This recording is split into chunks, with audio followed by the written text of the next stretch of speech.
हुन्छ।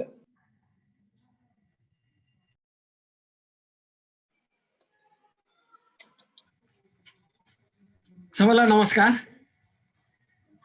हामी आज 168औं श्रृङ्खला 69 श्रृङ्खलामा यो दिएको कार्यक्रम जुम मार्फत हामी लकडाउनको सन्दर्भमा जे चलाइरहेका थियौँ त्यो अहिले अगाडि बढ्दै जाँदा आज हामी यति अगाडिसम्म निरन्तर रूपमा यी श्रृङ्खलाहरूमा विभिन्न विषयमा छलफल गरिरहेछौँ। आज चाहिँ हामीले डाक्टर सुनिल बाबु श्रेष्ठ जो अहिले नास्टको उपकुलपति पनि हुनुहुन्छ, विज्ञान र प्रविधिको सन्दर्भमा नेपाल जापानको सम्बन्ध चाहिँ कस्तो देखिन्छ भन्ने त्यो कोणबाट आज चर्चा गरौँ भनेर यो विषय हामीले राखेका र यो विषयमा प्रस्तुत गर्नको निमित्त यहाँहरूलाई सबैले जुममा देखिसक्नुभयो। यो स्क्रिन सेयरिङ भइसकेको छ। विषय यहाँ के विषय प्रस्तुत गर्ने भनेर सुनिल सरले हामीलाई एउटा स्क्रिनमा प्रस्तुत गरिसक्नु भएको छ। म सुनिल सरलाई हार्दिक स्वागत गर्छु आजको यस श्रृङ्खलामा र आफ्नो प्रस्तुति सुरु गर्न हार्दिक अनुरोध गर्दछु। धेरै लामो परिचय सुनिल सरलाई गराइरहन आवश्यक होला जस्तो लाग्दैन। योभन्दा अगाडि पनि सरले विभिन्न विषयमा प्रस्तुति गरिसक्नु भएको छ। नियमित रूपमा हामी सहभागी पनि छौँ यो जुम श्रृङ्खलामा युथ्रीको कार्यक्रममा र यो नाससँग हामीले गर्ने केही कार्यक्रमहरूको लिस्ट हामीले तयार पनि गरेका थियौँ। त्यसलाई पनि हामी अब यो अलिकति खुकुलो अवस्था आएको छ, त्यसलाई अगाडि बढाउने हाम्रो अवसर छँदैछ।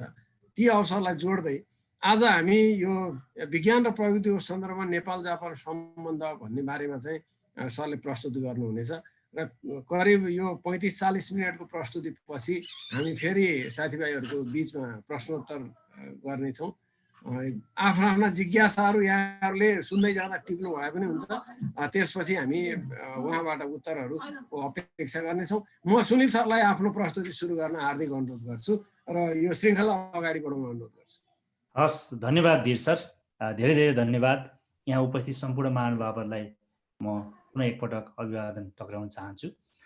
आज मैले यो विज्ञान प्रविधिको सन्दर्भमा नेपाल जापान सम्बन्ध, Nepal Japan relation in context of science and technology भन्ने टपिकमा केही कुरा राख्ने विचार गरेको छु। र नेपाल जापान सम्बन्धको कुरा गर्दाखेरि अलिकति मलाई यसको ब्याकग्राउन्ड पनि दिउँ जस्तो लाग्छ। मेरो कसरी यसको म यो नेपाल जापान सम्बन्धसँग कनेक्ट भएँ भन्ने कुरा। म जापानबाट पिएचडी गरेको एउटा विद्यार्थी हुँ र त्यहाँबाट फर्केर आएपछि यहाँ एउटा चाहिँ जुसान भन्ने Japanese university students association of Nepal भन्ने संस्था थियो। त्यो संस्थाको ट्रेजरर भएर पनि काम गरेँ र पछि त्यो संस्था चाहिँ जापान युनिभर्सिटी एलुमनाई एसोसिएसन भन्ने नामाकरणमा परिणत भयो र त्यसको जनरल सेक्रेटरीको रूपमा पनि काम गर्ने अवसर प्राप्त गरेको थिएँ। अहिले एउटा नेपाल जापान स्टडी ग्रुप भन्ने एउटा इन्फर्मल ग्रुप हाम्रो रहेको छ। त्यसमा एउटा मेम्बरको रूपमा पनि त्यसमा आबद्ध छु।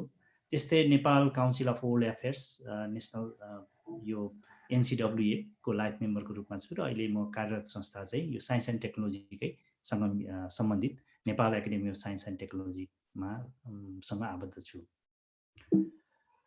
मैले आज प्रेजेन्टेसन गर्न लागेको विषयवस्तु जुन जापानसँग जोडिएको छ त्यसमा मैले आज भन्नै पर्ने हुन्छ। यो 3टा पुस्तकहरू यहाँले जुन देखिरहनु भएको छ यो स्क्रिनमा, त्यो पुस्तक जापानमा मैले पढ्दाखेरि मैले पाएको अनुभव, मैले सिकेका कुराहरूलाई लिपिबद्ध गर्दै एउटा कृतिको रूपमा अगाडि बढाउने अवसर पाएको थिएँ।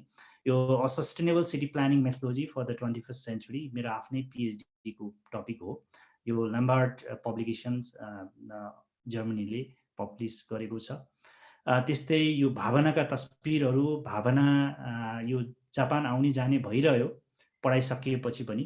यस्तै मौका चाहिँ मैले 3 महिना फेरि जाने मौका पाएको थिएँ र त्यही मौकामा आफ्ना भावना खेलेका भावनाहरूलाई तस्बिर लेफ्टपट्टि र राइट साइडमा चाहिँ त्यो भावना पोख्ने, कविताको माध्यमबाट पोख्ने हिसाबले एउटा कविताको सङ्गालो तयार भयो र त्यसलाई यो भावनाका तस्बिर भनेर मैले 2071 सालमा पब्लिस गरेको छु।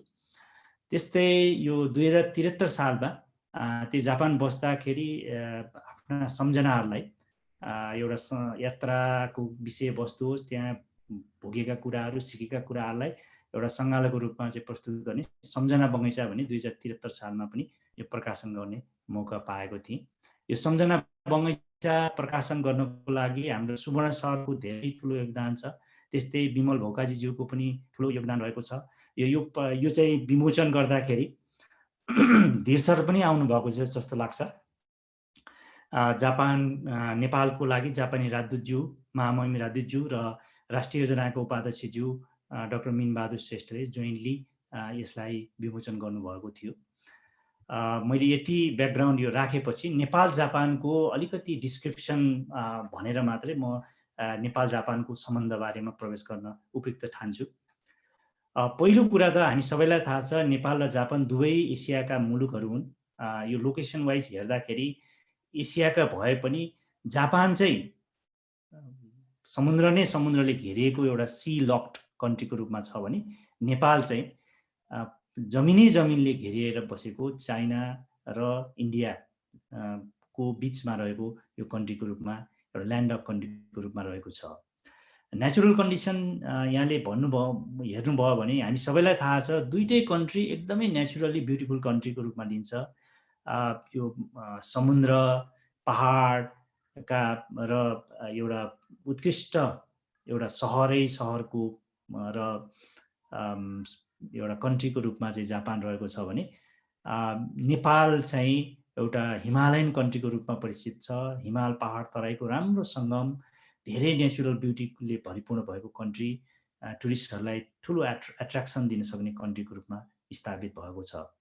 हाइएस्ट पिकको रूपमा हेर्दाखेरि नेपालको सगरमाथा माउन्ट एभरेस्ट जुन चाहिँ वर्ल्डकै सबभन्दा हाइएस्ट पिकको रूपमा नेपालमा अवस्थित छ 8848 मिटर। यसमा हालसालै यसको हाइटलाई रिभाइज गरिएको छ र यो अलिक बढेको कुरा 8848.86 मिटरको रूपमा यसको हाइट भनेर पत्ता लागेको छ। त्यस्तै यो जापानमा भएको सबभन्दा अग्लो चाहिँ माउन्ट फुजी हो। यो एकदम प्रसिद्ध माउन्ट रहेको छ। यो चाहिँ 3776 मिटर मात्र रहेको अवस्था छ। रिलिजनको हिसाबले हेर्दाखेरि सिन्थो र बुद्धिस्ट दुईटा रिलिजन त्यहाँ विशेषता पाइन्छ। सिन्थो र बुद्धिस्ट त्यहाँ भए पनि मान्ने भए पनि त्यहाँका पपुलेसनको तपाईँले हेर्नुभयो भने दुईटै धर्म एउटै व्यक्तिले पनि मानिरहेको धेरै उदाहरणहरू रहेका छन्। त्यस कारणले सिन्थो धर्म र बुद्ध धर्म मानेको टोटल गर्ने हो भने टोटल पपुलेसन भन्दा पनि बढी भएको पाइन्छ। जेनरली के गर्छ भन्दाखेरि सिन्थो धर्म चाहिँ यो खुसियाली बर्थडेहरूमा चाहिँ यो सिन्थो धर्मको हिसाबले चाहिँ उनीहरूले संस्कारहरू लिएको पाइन्छ भने यो मृत्युपछिको चाहिँ बुद्धिस्ट धर्मको हिसाबले चाहिँ संस्कारहरू गरेको पाइन्छ। र नेपालको कन्टेक्स्टमा अब यहाँ सबैलाई थाहा छ हामी हिन्दू राष्ट्रको रूपमा पनि धेरै समयसम्म परिचित भयो र यहाँ धेरै मेजोरिटी पिपल चाहिँ हिन्दू धर्म लिएका छन्। त्यस्तै बुद्धिस्ट धर्म क्रिस्चियन मुस्लिमको पनि बहुलता रहेको अवस्था छ। अहिले क्रिस्चियनहरू पनि निकै बढ्दै गएको अवस्था पनि रहेको छ र अन्य अरू धर्महरू पनि यहाँ छ र धेरै राम्रो धार्मिक सहिष्णुता भएको कन्ट्रीको रूपमा नेपाललाई लिइन्छ।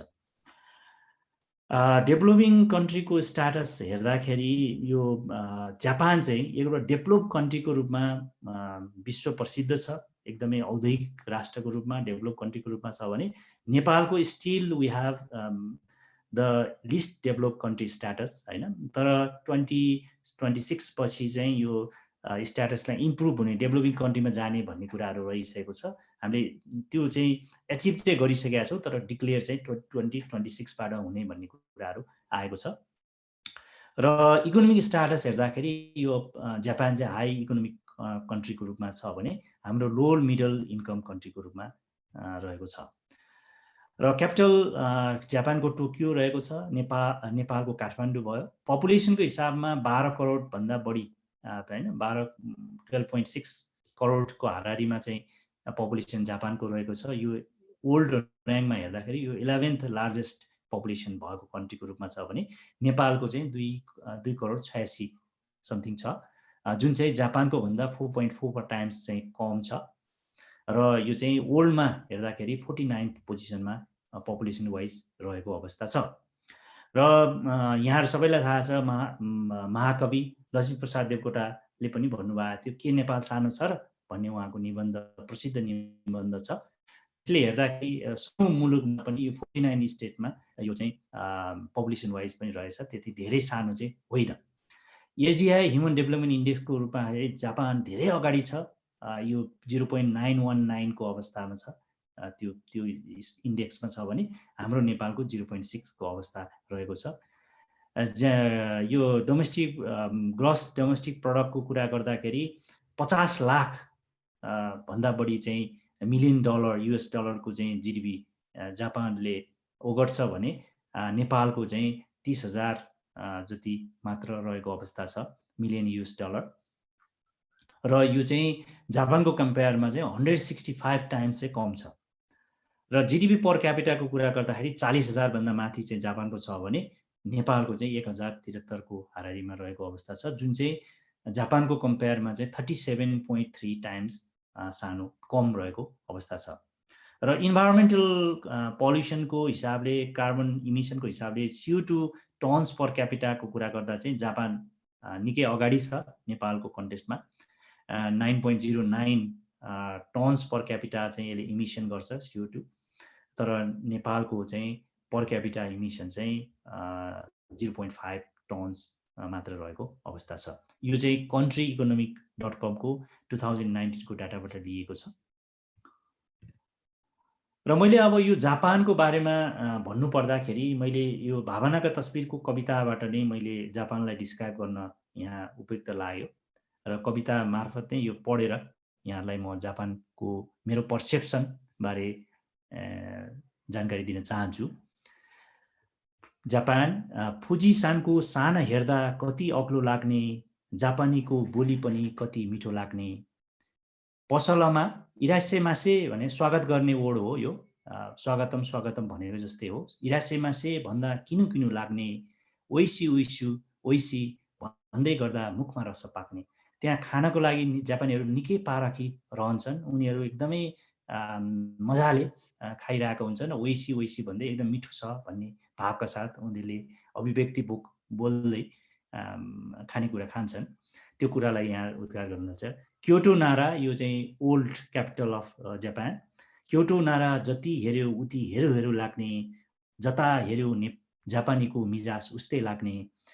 कोनिचिवा नमस्कार भन्ने भावमा हो यो। कोनिचिवा भन्दै कति आत्मीयता गाँच्न सक्ने। सायोनारा भन्दै गर्दा पनि बसु बसु लाग्ने। सायोनारा भन्दै चाहिँ बिदा हुने बेलामा एउटा आदरपूर्वक सायोनारा फेरि पछि भेटौँला भन्ने भावका साथ भन्ने वर्ड हो, जुन चाहिँ त्यो कुरा रहेको छ। साकुराजीमा यो अहिले यो भोल्कानो इरप्सन अहिले पनि भइरहेको छ। साकुराजीमा पहाडले पृथ्वीको इतिहास सम्झाए झैँ लाग्ने। आरिगातो गोजाइमास भन्दा फलेको वृक्ष लच्किए झैँ लाग्ने। उनीहरूले धन्यवाद गर्दाखेरि एकदम लच्किएर एकदमै निहुरिएर आदरपूर्वक धन्यवाद अर्पण गर्दछन्।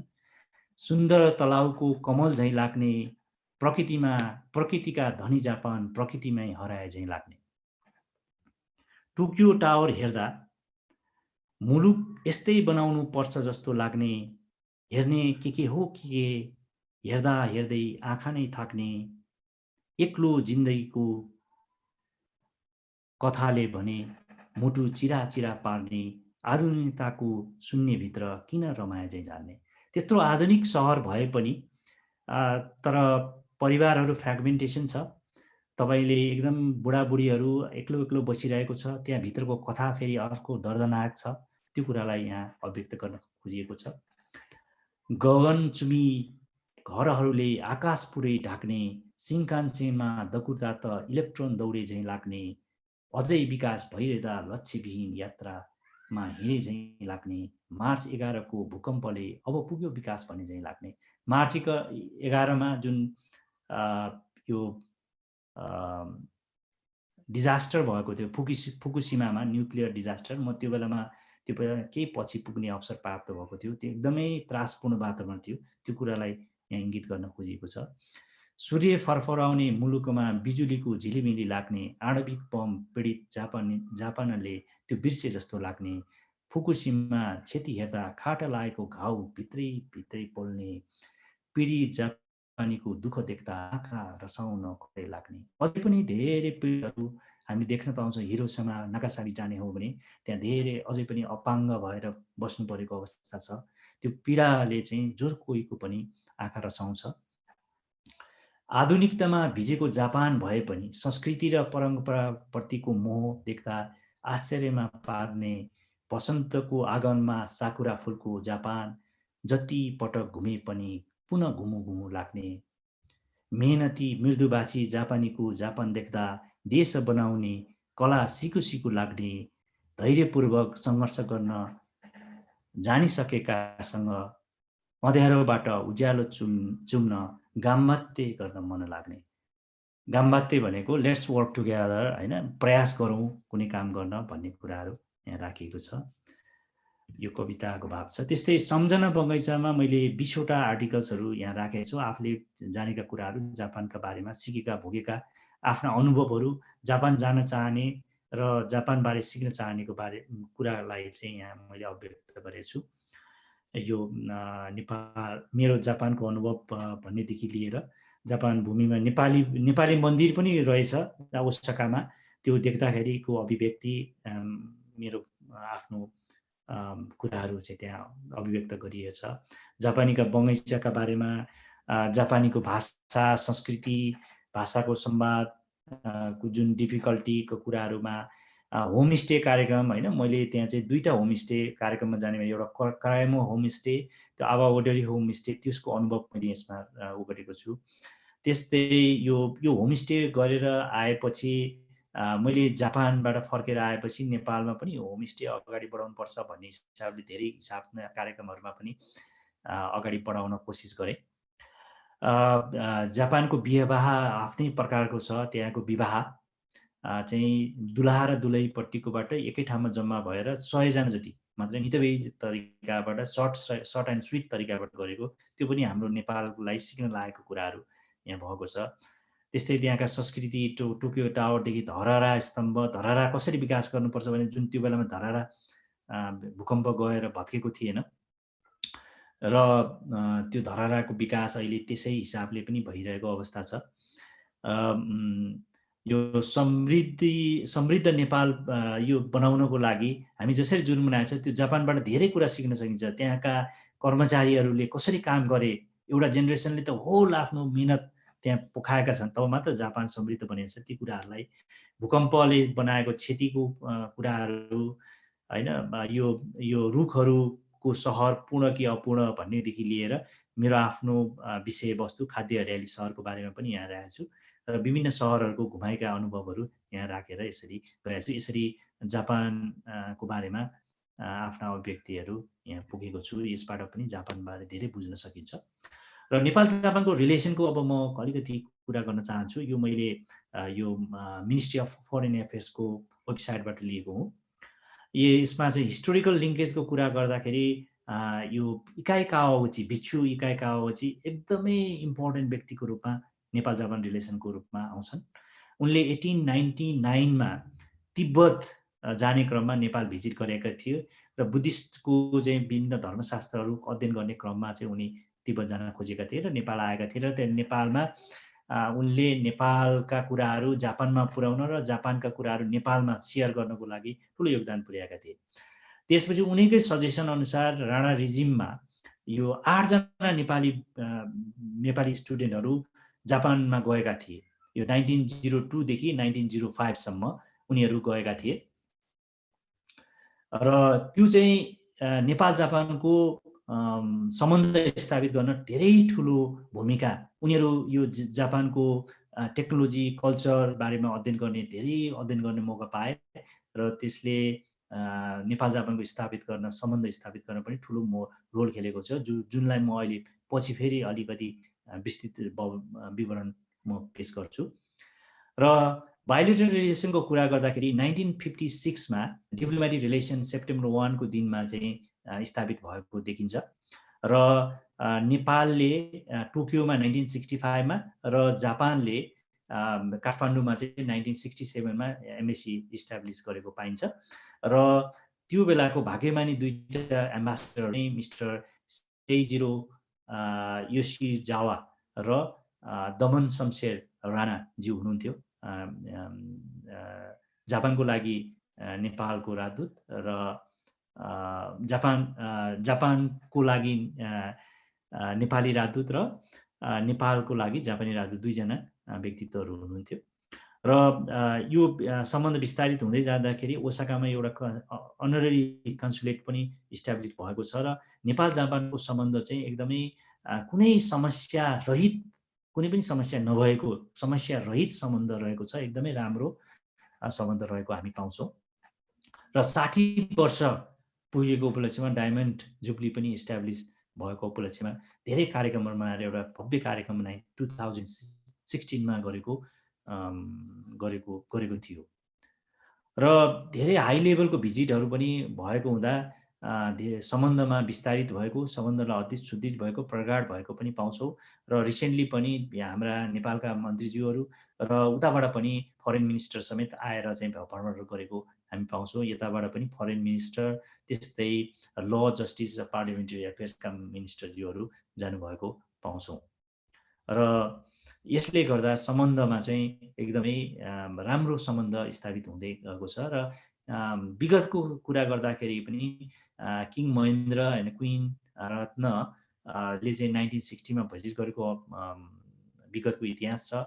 त्यस्तै क्राउन प्रिन्स हुँदाको अवस्थामा त्यहाँका राजा, त्यहाँका क्राउन प्रिन्स अकिहितो र प्रिन्सेस माचिकोले चाहिँ नेपाल भिजिट गरेको, दुईचोटि भिजिट गरेको।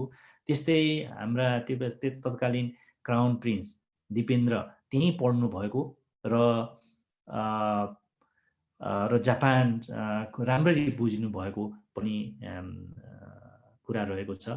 त्यस्तै प्राइम मिनिस्टरज्यूहरूमा हाम्रो गिरिजाप्रसाद कोइरालाज्यूको 1988 को भ्रमण भएको थियो भने एसिरो मोरी 2000 भ्रमणले चाहिँ यो नेपालको र जापानको भ्रमणले गर्दाखेरि धेरै राम्रो सम्बन्ध स्थापित भएको, धेरै कोलाबोरेसनका अपर्च्युनिटीहरू चाहिँ भएको पनि हामी पाउँछौँ।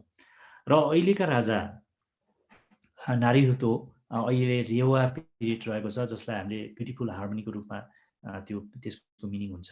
त्यो पिरियडमा अहिले नारुहितो राजा हुनुहुन्छ, इम्परर हुनुहुन्छ।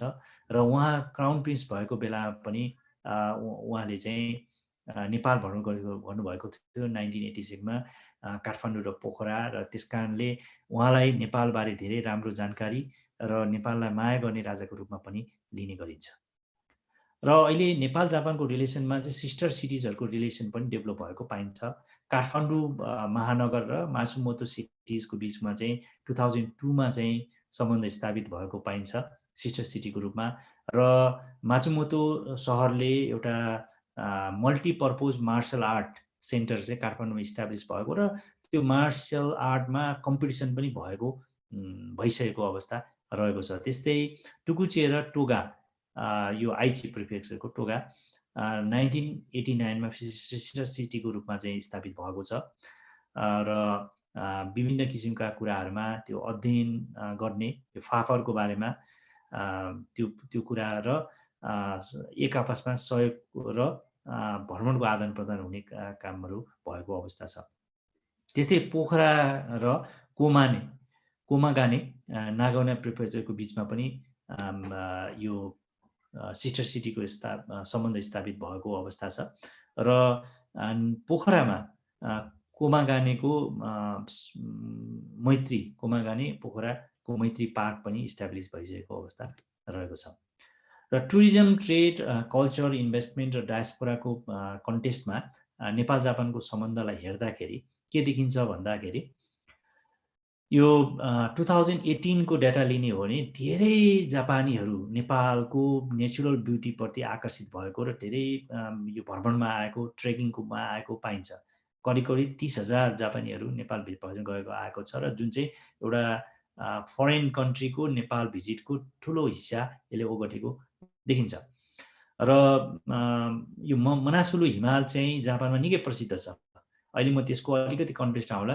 यसको यो आरोहणको 60 वर्षको उसमा पनि ठुलो कार्यक्रम यहाँ चाहिँ थियो त्यो चढ्ने मिनोरु हिगेता नै आउनुभएको थियो 1953 उहाँले चाहिँ 11 मेमा त्यो आरोहण गर्नुभएको थियो।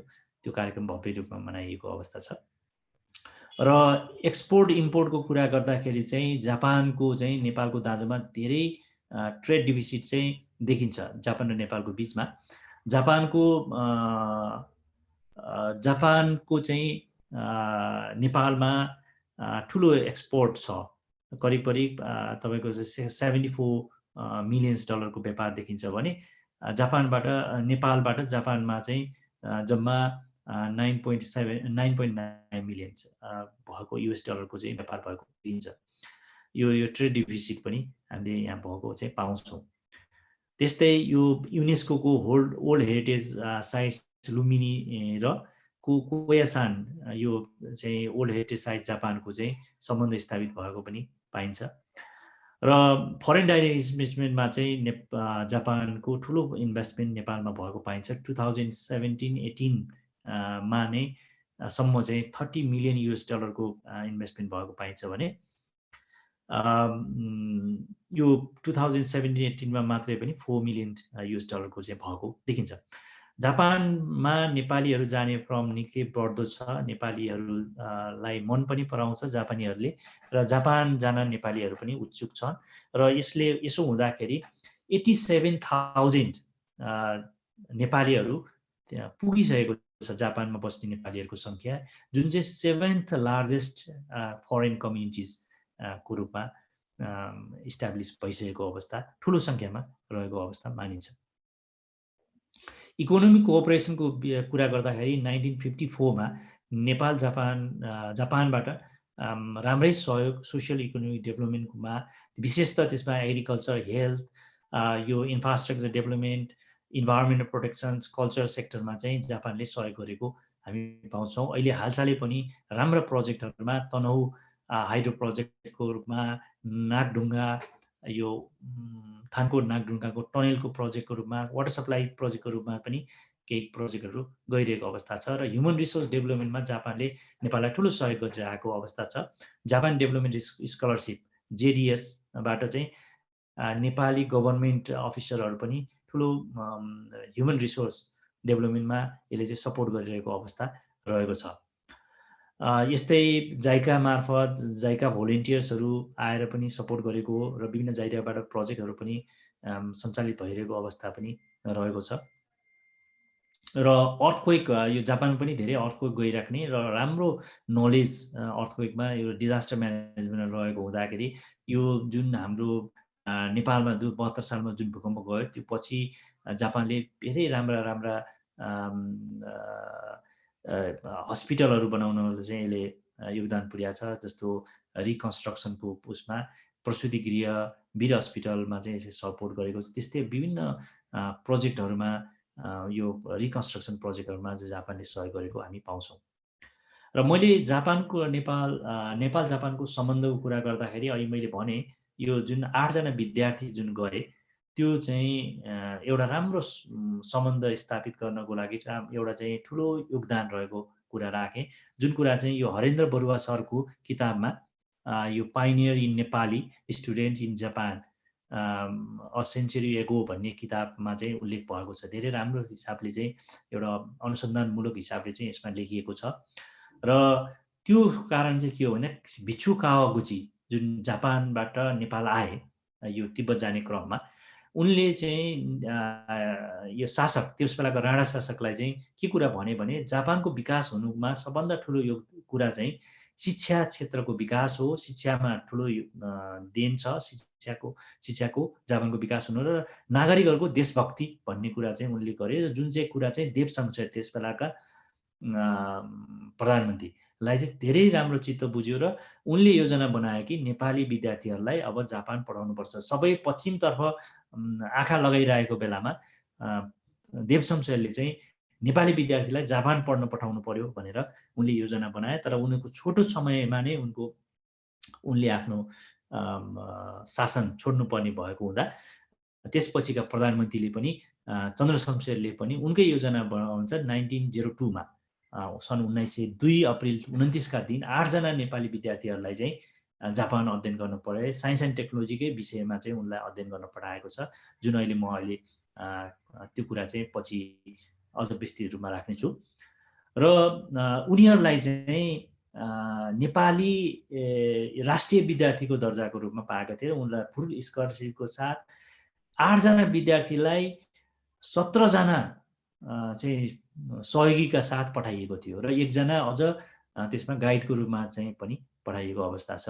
र त्यसले नै त्यो उनीहरूले पढेर आएपछि 1902 बाट 1905 मा जुन पढेर फर्केपछि उनीहरूले चाहिँ एउटा चाहिँ नेपाल जापान सम्बन्धको चाहिँ पुलको शिलान्यास गर्यो। जापानको बारेमा पनि नेपालमा धेरै कुराहरू ज्ञात हुन थाल्यो। शिक्षा, भाषा, संस्कृतिका कुरा सञ्चार भयो, त्यस्तै प्रविधिका कुराहरू सञ्चार भयो भने जापानमा पनि नेपालको बारेमा उनीहरूले प्रचार प्रसार गर्न पाए।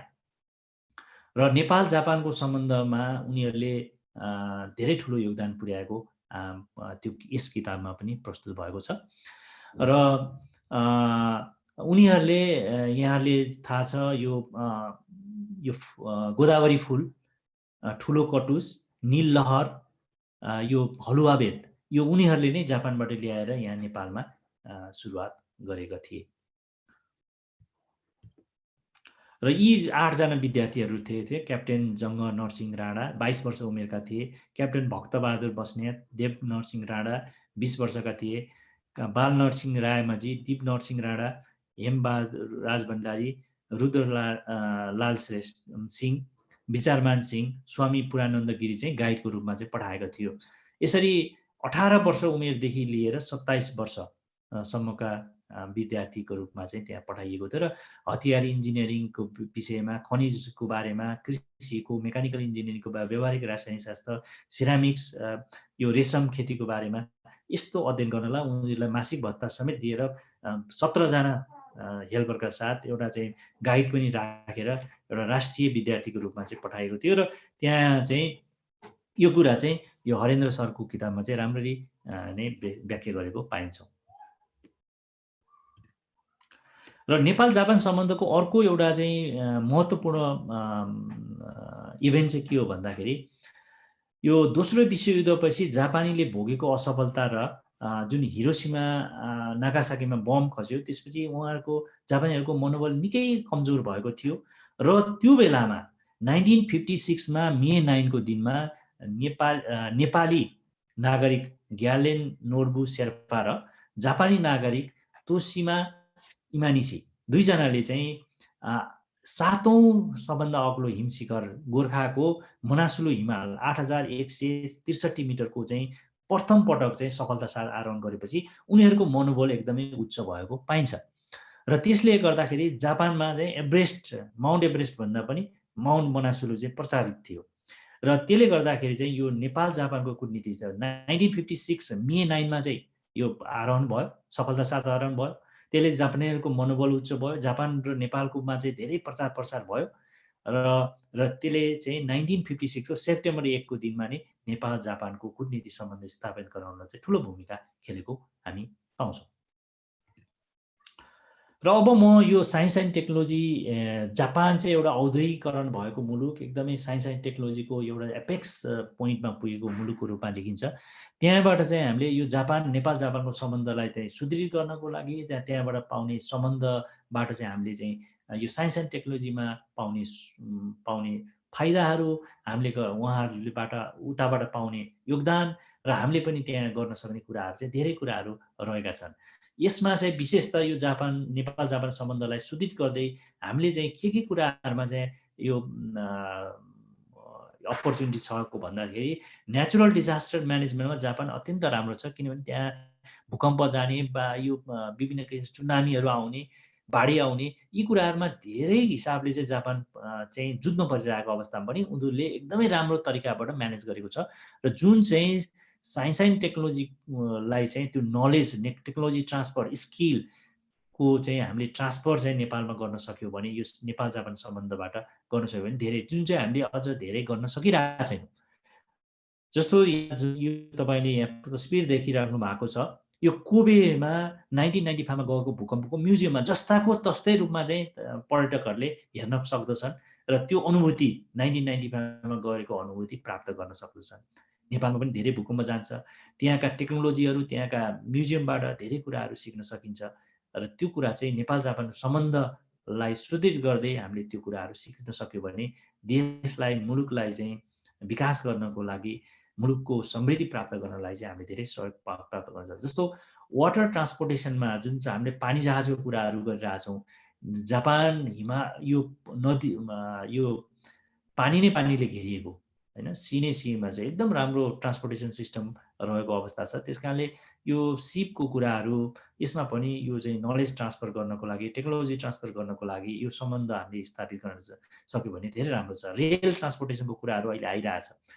जापानको सिङ्कानसेन धेरै प्रसिद्ध छ, पहिला त फास्टेस्ट नै थियो, अहिले त्यो टेक्नोलोजी जापानबाट चाइना पनि धेरै, चाइनाले पनि धेरै सिक्यो। अहिले चाइना आफै एकदमै त्यसमा अगाडि बढ्न सकेको अवस्था छ। नेपालले पनि जापानबाट यो रेल ट्रान्सपोर्टेसनमा धेरै कुराहरू सिक्न सक्नेछ। त्यस्तै यो इन्फ्रास्ट्रक्चरमा ब्रिजहरू बनाउने कुरामा यस्ता ठुल्ठुला, यो एसियाको कोबे स्थित रहेको एकदमै यो लामो पुल, एसियाकै पहिलो लामो पुल, सबभन्दा लामो पुलको रूपमा यो मोटरेबल सस्पेन्सन ब्रिजको रूपमा रहेको छ।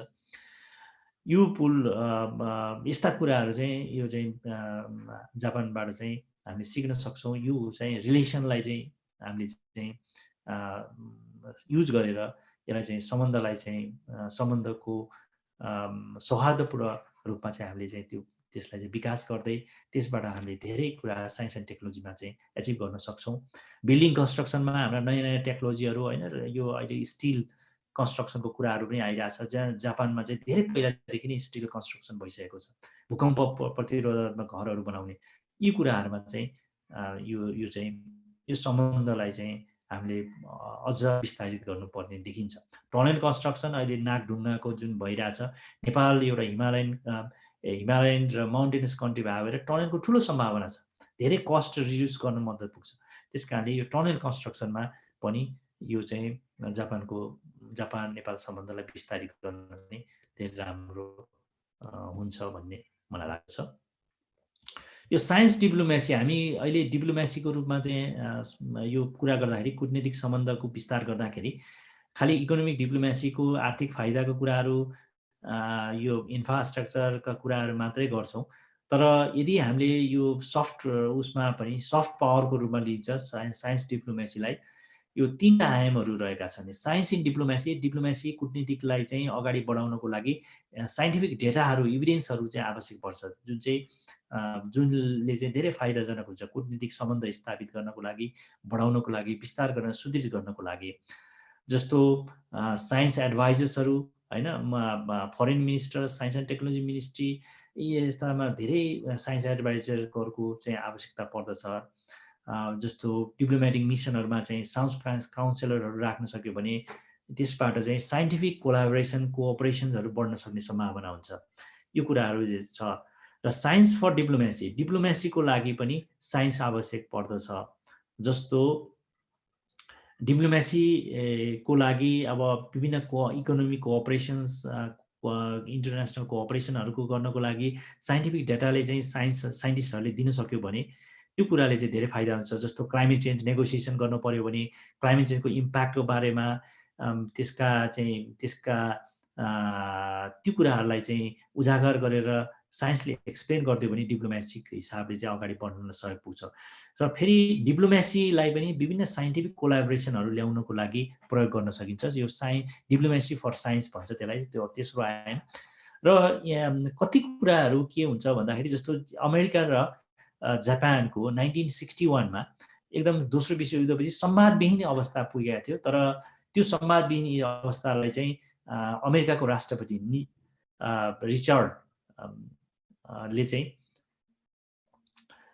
यो उनीहरूले साइन्टिफिक कोलाबोरेसन एग्रिमेन्ट गर्यो जापान र अमेरिकाको बिचमा, जसले गर्दाखेरि त्यो संवादहीन अवस्थाबाट चाहिँ बिस्तारै सम्बन्ध सुधार भएर यो सम्बन्धहरू टाइमको लागि अगाडि बढ्नको लागि चाहिँ मार्ग प्रशस्त गरेको थियो।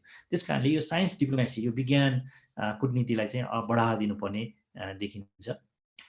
र रोबोटिक्स, आर्टिफिसियल इन्टेलिजेन्स, स्याटेलाइट टेक्नोलोजीमा पनि यो जापानको धेरै अगाडि रहेको छ। त्यसमा पनि नेपाल जापान सम्बन्धलाई चाहिँ अगाडि बढाउन सक्यो भने धेरै त्यहाँबाट फाइदा दिन सक्छ। जस्तो इन्भाइरोमेन्टल म्यानेजमेन्ट, वेदर फोरकास्टिङमा चाहिँ स्याटेलाइट टेक्नोलोजीको ठुलो योगदान रहेको छ।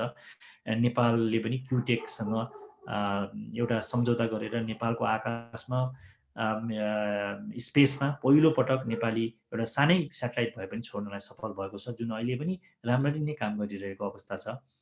त्यस्तै यो JSPS, Japanese society for promoting the science, होइन, यो JSPS कोबाट पनि धेरै स्कलरसिपहरू, अनुसन्धानहरूलाई सपोर्ट हुन्छ। यो चाहिँ मैले पनि यो केही लास्ट इयर जापानमा त्यहाँ चाहिँ प्रेसिडेन्टसँग बसेर छलफल गर्ने, नेपाल जापानको रिलेसनदेखि लिएर साइन्टिफिक कोअपरेसनको बारेमा छलफल गर्ने मौका पाएको थिएँ। तत्कालीन मन्त्रीज्यू र म चाहिँ यो निम्स भन्ने जापानको एउटा एकदमै रिकगनाइज्ड रिसर्च इन्स्टिट्युटमा चाहिँ हामीले चाहिँ यो विज्ञान वार्ता गर्ने अवसर प्राप्त गरेका थियौँ। यसरी बढाउन सक्यो, जसको फलस्वरूप हामीले निम्स र नास्टको बिचमा चाहिँ एउटा चाहिँ MOU गर्ने वातावरण बनेको थियो। र म अब फाइनली अलिकति धेरै समय मैले लिएँ, केही कुरा राखेर यसलाई चाहिँ समराइज गर्छु र त्यसपछि हामी छलफलमा जान्छौँ। विज्ञान प्रविधिको सन्दर्भमा नेपाल जापानको सम्बन्ध विस्तारमा ख्याल राख्नुपर्ने कुराहरूमा मलाई के लाग्छ भन्दाखेरि, जुन जापानको नेचर, हाम्रो नेचर, र जापानीको नेचर, हाम्रो नेचर, र यो सम्बन्धलाई विस्तारित गर्नलाई चाहिँ विशेष ध्यान पार्नु कुरा चाहिँ के हो भन्दा, पहिलो कुरा चाहिँ इमान्दारिता साथ कार्यान्वयनमा जानुपर्छ भन्ने मलाई लाग्छ। इमान्दारितापूर्ण हाम्रा चाहिँ संवादहरू, हाम्रा कार्यान्वयनहरू, हाम्रा चाहिँ क्रियाकलापहरू गर्नुपर्छ भन्ने लाग्छ। त्यो इमान्दारिता एकदमै इम्पोर्टेन्ट छ। लगनशीलता, कुनै पनि काम गर्ने भनेपछि त्यो लगनशील भएर काम गर्नुपर्ने कुरा देखिन्छ। र समयको ख्याल, कुन समयमा गर्ने, के गर्ने भन्ने कुरा पनि एकदमै छ। कार्यान्वयनमा भयो कडा परिश्रम, त्यो जापानीको एउटा हुने हो, र त्यसले चाहिँ हामीले पनि कडा परिश्रम हामीले गरेको देख्यो भने त्यो सम्बन्ध विस्तारित गर्नलाई नम्रता र सामूहिक प्रयास, उनीहरू सामूहिक प्रयासमा विश्वास राख्दछन्। एक्लो प्रयास भन्दा पनि सामूहिक प्रयासले चाहिँ हामीले काम थालनी गर्न सक्नुपर्छ। हाम्रो सम्बन्ध त्यसपछि विस्तारित हुनलाई धेरै मद्दत हुन्छ। हामीले यदि कुनै काम गर्ने तर त्यो काम राम्रै सफलता साथ सम्पन्न गर्न सकेनौँ भने हाम्रो सम्बन्धमा त्यसले चाहिँ दरार उत्पादन गर्न सक्छ। त्यस कारणले यो हाम्रो सामूहिक प्रयासको अभ्यास पनि हामीले गर्न ख्याल राख्नुपर्छ भन्ने मलाई लाग्छ। कामप्रति विश्वास, कामले नै हाम्रो अगाडि बढ्न सक्छ भन्ने विश्वासका साथ हामीले काम गर्नुपर्छ। मौलिकतालाई बिर्सिनुहुन्न। जापानले पनि एकदमै मौलिकतालाई चाहिँ ख्याल गरिरहेको छ। हाम्रो मौलिकताको कुरामा एकअर्कामा रेस्पेक्ट गर्ने र त्यो मौलिकता आधुनिकता र विज्ञान र प्रविधिको माध्यमबाट जाँदा पनि मौलिक आफ्ना रैथाने प्रविधिहरूलाई पनि त्यत्तिकै अगाडि लिएर मौलिकतालाई पनि विचार गर्नुपर्ने कुरा छ। हाम्रो सबल पक्षहरू के हुन् भन्ने पहिचान हुनुपर्छ। अनि मात्रै हामीले नेपाल जापान सम्बन्धलाई विस्तार गर्न सक्छौँ भन्ने मलाई लाग्छ।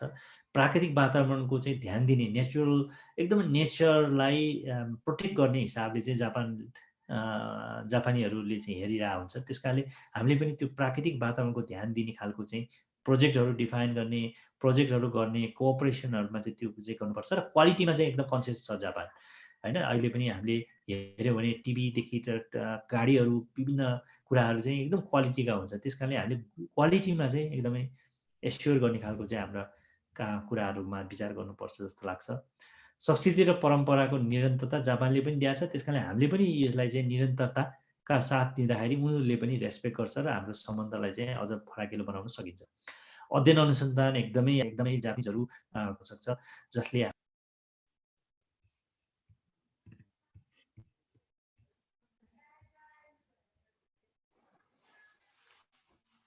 हजुर सुनिरहनु भएको छ? हजुर सर, ठिक छ, सुनिएको छ सर होला।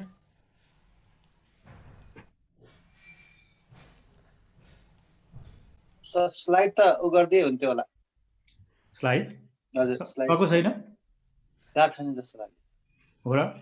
सबैमा नमस्कार। अनि सुनिल सरलाई धेरै धेरै धन्यवाद पनि यो प्रस्तुतिका लागि, मिठो र धेरै जानकारीमूलक। अब मैले सुनिल सरसँग एउटा त सरले लेखेको किताब जुन चाहिँ सरले यहाँ गर्नुभयो त्यो मैले पाउने माध्यमको बारेमा मैले सरलाई चाहिँ सोध्न चाहेँ। अनि दोस्रो कुरा भनेको अब नेपाल जापान रिलेसनका आधारमा 8 जना विद्यार्थीलाई चन्द्र शमशेरले पठाएको त्यो कालमा 100 वर्ष नागिसकेछ। त यो यत्रो लामो समय खण्डकालमा पनि अब त्यो अरू क्रियाकलापहरू चाहिँ त्यति बढी बढ्न नसकेको अथवा हामीले जापानसँग लिन सकिने अरू भनौँ अब हाम्रो हिसाबले भन्दाखेरि चाहिँ फाइदाका कुराहरू नेपाल जापान रिलेसनका कुराहरू जति अहिले हामीले सुनिन्छ बुझिन्छ त्यति बढी प्रगाढ भन्नाले अब धेरै मात्रामा जान नसके हो कि यसको कारणबारे चाहिँ सरले आफूले के महसुस गर्नुहुन्छ। अनि जापानीहरूबाट हामीले चाहिँ अब सिक्नुपर्ने कुरा त कति धेरै छ। मैले पनि छोटो 1 हप्ताको मात्रै भिजिट गर्ने मौका पाएको थिएँ 1998 मा तालिमको दौरानमा। अब यो कुराहरूमा सुनिल सरको चाहिँ धेरै अनुभवहरू चाहिँ छ, त्यसमा थोरै केही बताइदिनुहुन्छ कि भन्ने चाहिँ लाग्यो मलाई सर। हस्, धन्यवाद सर। म राखौँ कि कसो गरौँ सर? हजुर हाम्रो गुप्ता सरको चाहिँ राखौँ सर। ए हस्, अरू प्रश्नहरू लिँदै जाउँ। धेरै धन्यवाद गुप्ता सर। यहाँको अत्यन्त इन्करेजिङ जस्तो पनि लाग्यो मलाई हैन। पुस्तकको बारेमा यहाँले जुन राख्नुभयो, इन्ट्रेस्ट राख्नुभयो। यो पहिलो एडिसन जुन छापिएको थियो त्यसको मसँग भएको यो चाहिँ रत्न पुस्तक भण्डार बागबजार मसँग भएको चाहिँ अलमोस्ट मेरो चाहिँ सकिसकेको अवस्था छ। यो रत्न पुस्तक भण्डार बागबजारमा चाहिँ केही कपी छ होला जस्तो मलाई लाग्छ, त्यहाँबाट प्राप्त गर्न सकिन्छ हैन। अनि यो नेपाल जापान रिलेसनको बारेमा जुन चाहिँ 1902 बाट सुरु भएको यत्रो लामो इतिहास हुँदाहुँदै पनि जुन जति बढ्नुपर्ने थियो त्यो सम्बन्ध भन्ने कुरा यहाँले जुन राख्नु भएको थियो, तर नेपाली विद्यार्थीहरूको फ्लो हुने सङ्ख्या चाहिँ निकै वृद्धि भएको छ। प्राइभेट सेक्टरबाट पनि धेरै जाने हैन। यो अनि स्कलरसिप पनि जापानले पर्स्यो नै दिन्छ। अहिले मनबुको गाकुसो भन्छ शिक्षा मन्त्रालय अन्तर्गत धेरै जापानी युनिभर्सिटीमा चाहिँ जान्छ, प्रत्येक वर्ष जान्छ, त्यो गएको छ। र गभर्मेन्टहरूलाई पनि धेरै राम्रोसँग चाहिँ स्कलरसिप मार्फत जाने र जाइका मार्फत पनि गभर्मेन्ट अफिसरहरूलाई भिजिट गराउने चाहिँ बढ्दो छ र नेपालीहरूको इन्ट्रेस्ट पनि बढ्दो छ। तर 1980-90 पछि चाहिँ अलिकति जापानको इकोनोमी पनि त्यति खस्किँदा हुँदाखेरि नेपालीको इन्ट्रेस्ट त्यो जुन त्यति अलिकति धेरै उत्साहवर्धक नभएको हुँदाखेरि जापान जाने क्रम पनि अलिक त्यति बढ्दो छैन। तैपनि विद्यार्थीको अहिले चाहिँ अमेरिका, अस्ट्रेलिया, यो क्यानाडा जाने क्रम बढ्यो। नभए पहिला त एकदमै जापानसँग चाहिँ यो किनभने त्यहाँ चाहिँ इकोनोमिक अपर्च्युनिटीहरू पनि हुने हुँदाखेरि चाहिँ गएको देखिन्थ्यो। र के छ भन्दा जापानमा चाहिँ त्यहाँ इन्करेज पनि गर्दैन त्यहाँको प्रोफेसरहरूले। नेपाल हामी जस्तो पढ्न गयौँ, म पनि मनबुको गाकुसोबाटै गएको हो। त्यहाँ पढ्न गयौँ र त्यहाँको प्रोफेसरहरूले चाहिँ तिमीहरू नेपाल गएर आफ्नै देशलाई बनाउनु पर्छ भन्ने भावका साथ, र मैले पनि आफ्नो पढाइ सकाएपछि जति स्ट्रगल गर्न परे पनि नेपालै गएर स्ट्रगल पनि त्यो ग्रेजुएट सकिने बित्तिकै नेपाल आएर गरेको हुँ, त्यो भाव छ। तर अमेरिका, क्यानाडा हैन, मेरै साथीहरू पनि कति अमेरिका, क्यानाडा त्यहाँबाट सजिलै गए। तर त्यो चाहिँ के हो भने उहाँ चाहिँ इकोनोमिक अपर्च्युनिटी, त्यहाँ बस्ने अपर्च्युनिटी विभिन्न छ। जापानमा चाहिँ त्यो अलिक गाह्रो छ। त्यस कारणले पनि नेपाली विद्यार्थीहरू त्यहाँ जानलाई हुन त पहिला चाहिँ अब इकोनोमिक अपर्च्युनिटी थियो, जब अपर्च्युनिटीको कारणले जान्थे। अहिले त्यो अलिकति इकोनोमिक कन्डिसन पनि त्यति पहिलाको जस्तो नभए हुँदाखेरि त्यति नगएको छ। तर पनि फ्लो चाहिँ राम्रै छ। अहिले पनि मैले भन्ने 87,000 चाहिँ नेपाली 7th लार्जेस्ट पपुलेसन नेपालीको रहेको अवस्था छ। र लिभिङ कस्ट अलिकति हाई हुँदाखेरि पनि त्यो चाहिँ एउटा आर्ट गरेरै जानुपर्ने हुन्छ हैन, त्यो कारणले पनि होला। र जति विस्तारित हुनुपर्ने हो, म गुल्दो सरसँग त्यहाँ चाहिँ सहमत छु। जति विस्तारित हुनुपर्ने हो त्यो भन्दा त्यति चाहिँ विस्तारित नभएको पनि मलाई पनि लाग्छ। र यो चाहिँ अझ विस्तारित गर्न सक्ने सम्भावनाहरू खोजी गर्नुपर्ने र त्यसलाई अगाडि बढाउनु पर्ने चाहिँ देखिन्छ। किनभने नेपाली र जापानीको धेरै हदसम्म धेरै कुराहरू मिल्छ कि यो नेचुरल प्रति परम्परागत जुन कुराहरू एकदमै मिलनसार यो नेपालीहरूलाई पनि जापानीहरूले धेरै मन पराउँछन्। त्यो कुराहरूले गर्दाखेरि पनि कम्पेरिटिभ एडभान्टेज चाहिँ नेपालीलाई छ। नेपाल जापान सम्बन्ध पनि एकदमै जहिले पनि एकदमै राम्रो सौहार्दपूर्ण, अहिलेसम्म कुनै कटुता नआएको, एकदमै के अरे कुनै पनि समस्या नभएको सम्बन्ध भएर यसलाई अझ प्रगाढ बनाउँदै लैजान सक्यो भने चाहिँ राम्रो हुन्छ जस्तो मलाई लाग्छ। धन्यवाद सर। हाम्रो एउटा दिवाकर दाईको क्वेसन छ। दिवाकर दाई सोध्नुभयो हुन्छ हजुरले। हजुर थ्याङ्क यू डाक्टर साहब, यो एकदम राम्रो प्रस्तुतिको लागि। मैले एउटा कुरा जान्न अथवा के हो मनमा लागेर सोध्न मनमा लागेको हुनाले सोध्दैछु।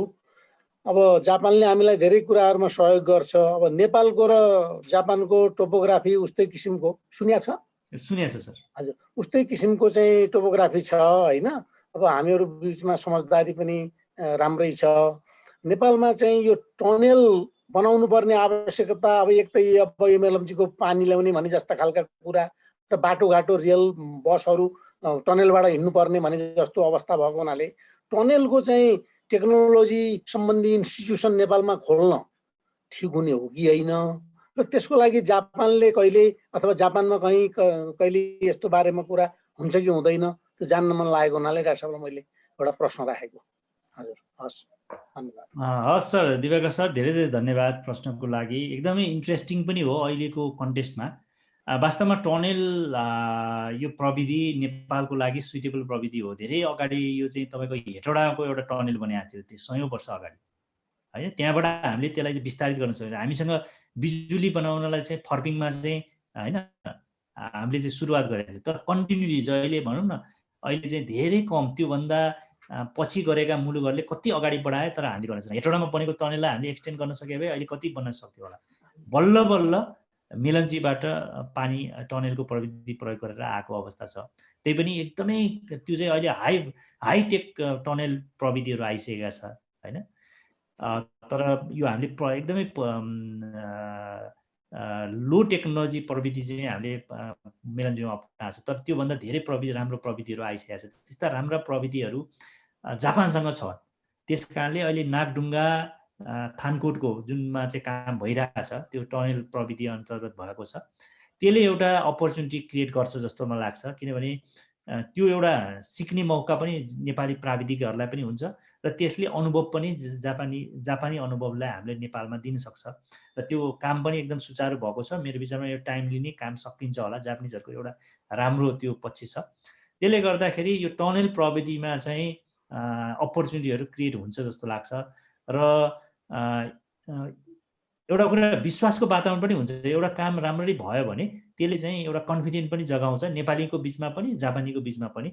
र मेरो विचारमा अब आगामी दिनमा चाहिँ टनेल प्रविधिमा चाहिँ जापानको पनि सहयोग र यो प्रविधिहरू आदान प्रदान गर्ने, सिप ट्रान्सफर गर्ने, क्यापासिटी डेभलपमेन्ट गर्ने कुरामा चाहिँ काम हुन सक्छ जस्तो मलाई लाग्छ।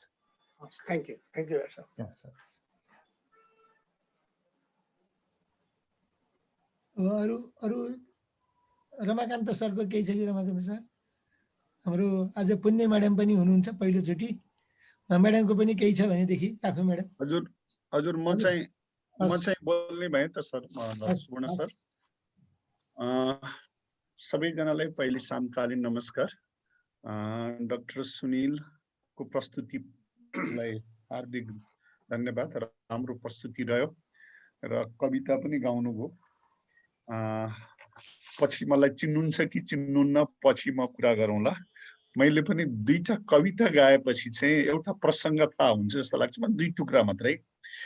सम्बत साल रह्यो 72 अनि असोज महिना महा गते 2 शनिश्चर महा निहोनको देशमा फुजी आँगनीमा भए जमघट साहित्यका मनहरू मोतीको भयो सम्झना अनि भने निहोनमा केही गरौँ अनि सासा यहाँ जुट्यो अनि मिल्यो मौका अति सुन्दर माया र ममता स्वीकारी दिनुहोस् सम्झी कुना कन्दर।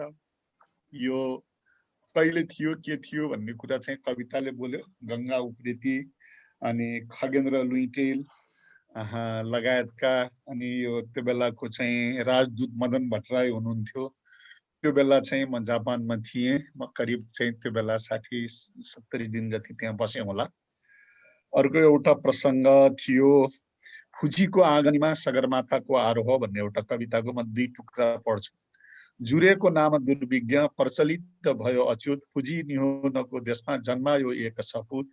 नोभेम्बर 25 तारिक मङ्सिर 10 द्वादशी, सूर्योदय रविबार, शुभ जन्म भयो खुसी। फुजी आँगनीमा जन्म्यो आरोह नवबालक, नासो सगरमाथाको चिरायु भव बालक। अब यो 2टा कविता मैले जापानमै लेखेको भन्ने कुरा अब बताइरहनु परेन। र मेरो एउटा भिजिट सरकारी स्तरबाट चाहिँ भएको थियो 2002 तिर, त्यसपछि पछिल्लो 2012 के अरे, अनि पछिल्लो चाहिँ 2014 तिर होला। तीनवटा भिजिटमा करिब करिब मेरो 115-16 दिन जति गरेर जापानमा बित्यो। मलाई चाहिँ आज डाक्टर सुनिलको प्रस्तुतिले चाहिँ फेरि चाहिँ रिवाइन्ड भयो। त्यहाँको चाहिँ सिनकानसिनमा चाहिँ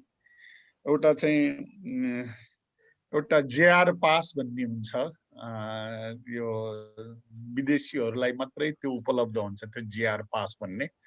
अनि जापान जाँदाखेरि पहिले नै यतै थाइल्यान्डतिरबाट मिलाएर जेआर जापानिज रेल भने होला त्यो जेआर पास भनेको, त्यो लिएर त्यहाँ किन्न पाइँदैन थियो त्यो बेला, अहिले त थाहा छैन। यतैबाट लिएर गइसकेपछि त्यो 2 हप्ताको, 1 हप्ताको, 4 हप्ताको बेग्ला बेग्लै हुन्थ्यो। अनि त्यसअनुसार चाहिँ हामी 2 जना, हामी परिवार, म्याडम र म थियौँ। 2 जना हामी जेआर पास लिएर त्यहाँ निकै घुम्यौँ।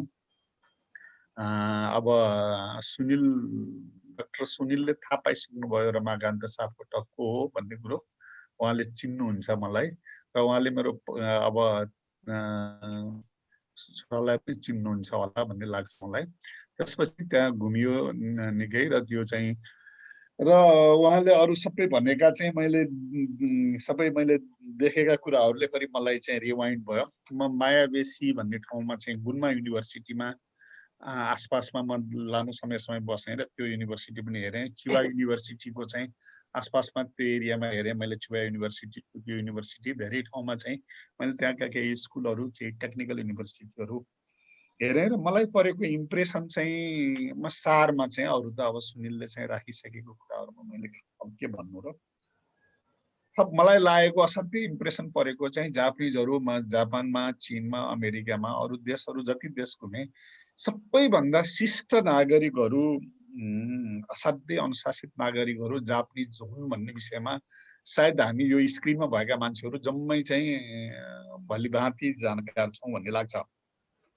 दोस्रो, जापानको असाध्यै महत्त्वपूर्ण कुरा, अघि मैले त्यो अनुशासनको कुरा गर्दा नि, रेलमा मान्छे खचाखच टन्नै भरिएको छ, तर त्यहाँ केही साउन्ड छैन। भित्र मान्छेहरू चाहिँ कोही कराउँदैन, कोही बोल्दैन। अब हदै भएदेखि त्यही चाहिँ मोबाइल कोट्याएर बसेको छ कि, नत्र असाध्यै छ, साइलेन्ट छ। कसैले कसैलाई छुन पनि, टच पनि गर्न चाहिँ असाध्यै चाहिँ होसियार हुन्छ।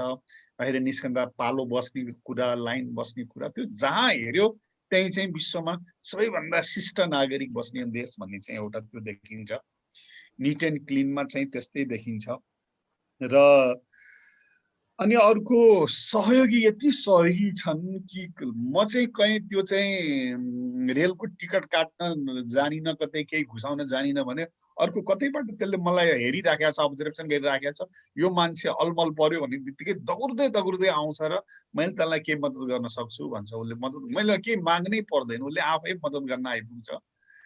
अनि कहीँ केही अलमलमा पर्या देख्यो भने कोही मान्छे त्यहाँ आइपुगिहाल्छ। कहीँ कतै चाहिँ बाटो चाहिँ यहाँ जाने बाटो देखाइदिनु भन्ने कोही अल्मलियो भने पनि त्यो, हामी त अब सिनकानसिन पास भएको कारणले गर्दा 2 जना मात्रै थियौँ, कसरी हिँड्ने होला भनेर हामीलाई चाहिँ जेआर पास भएको कारणले गर्दा कसरी हिँड्ने होला भन्ने लागेको थियो हामीलाई।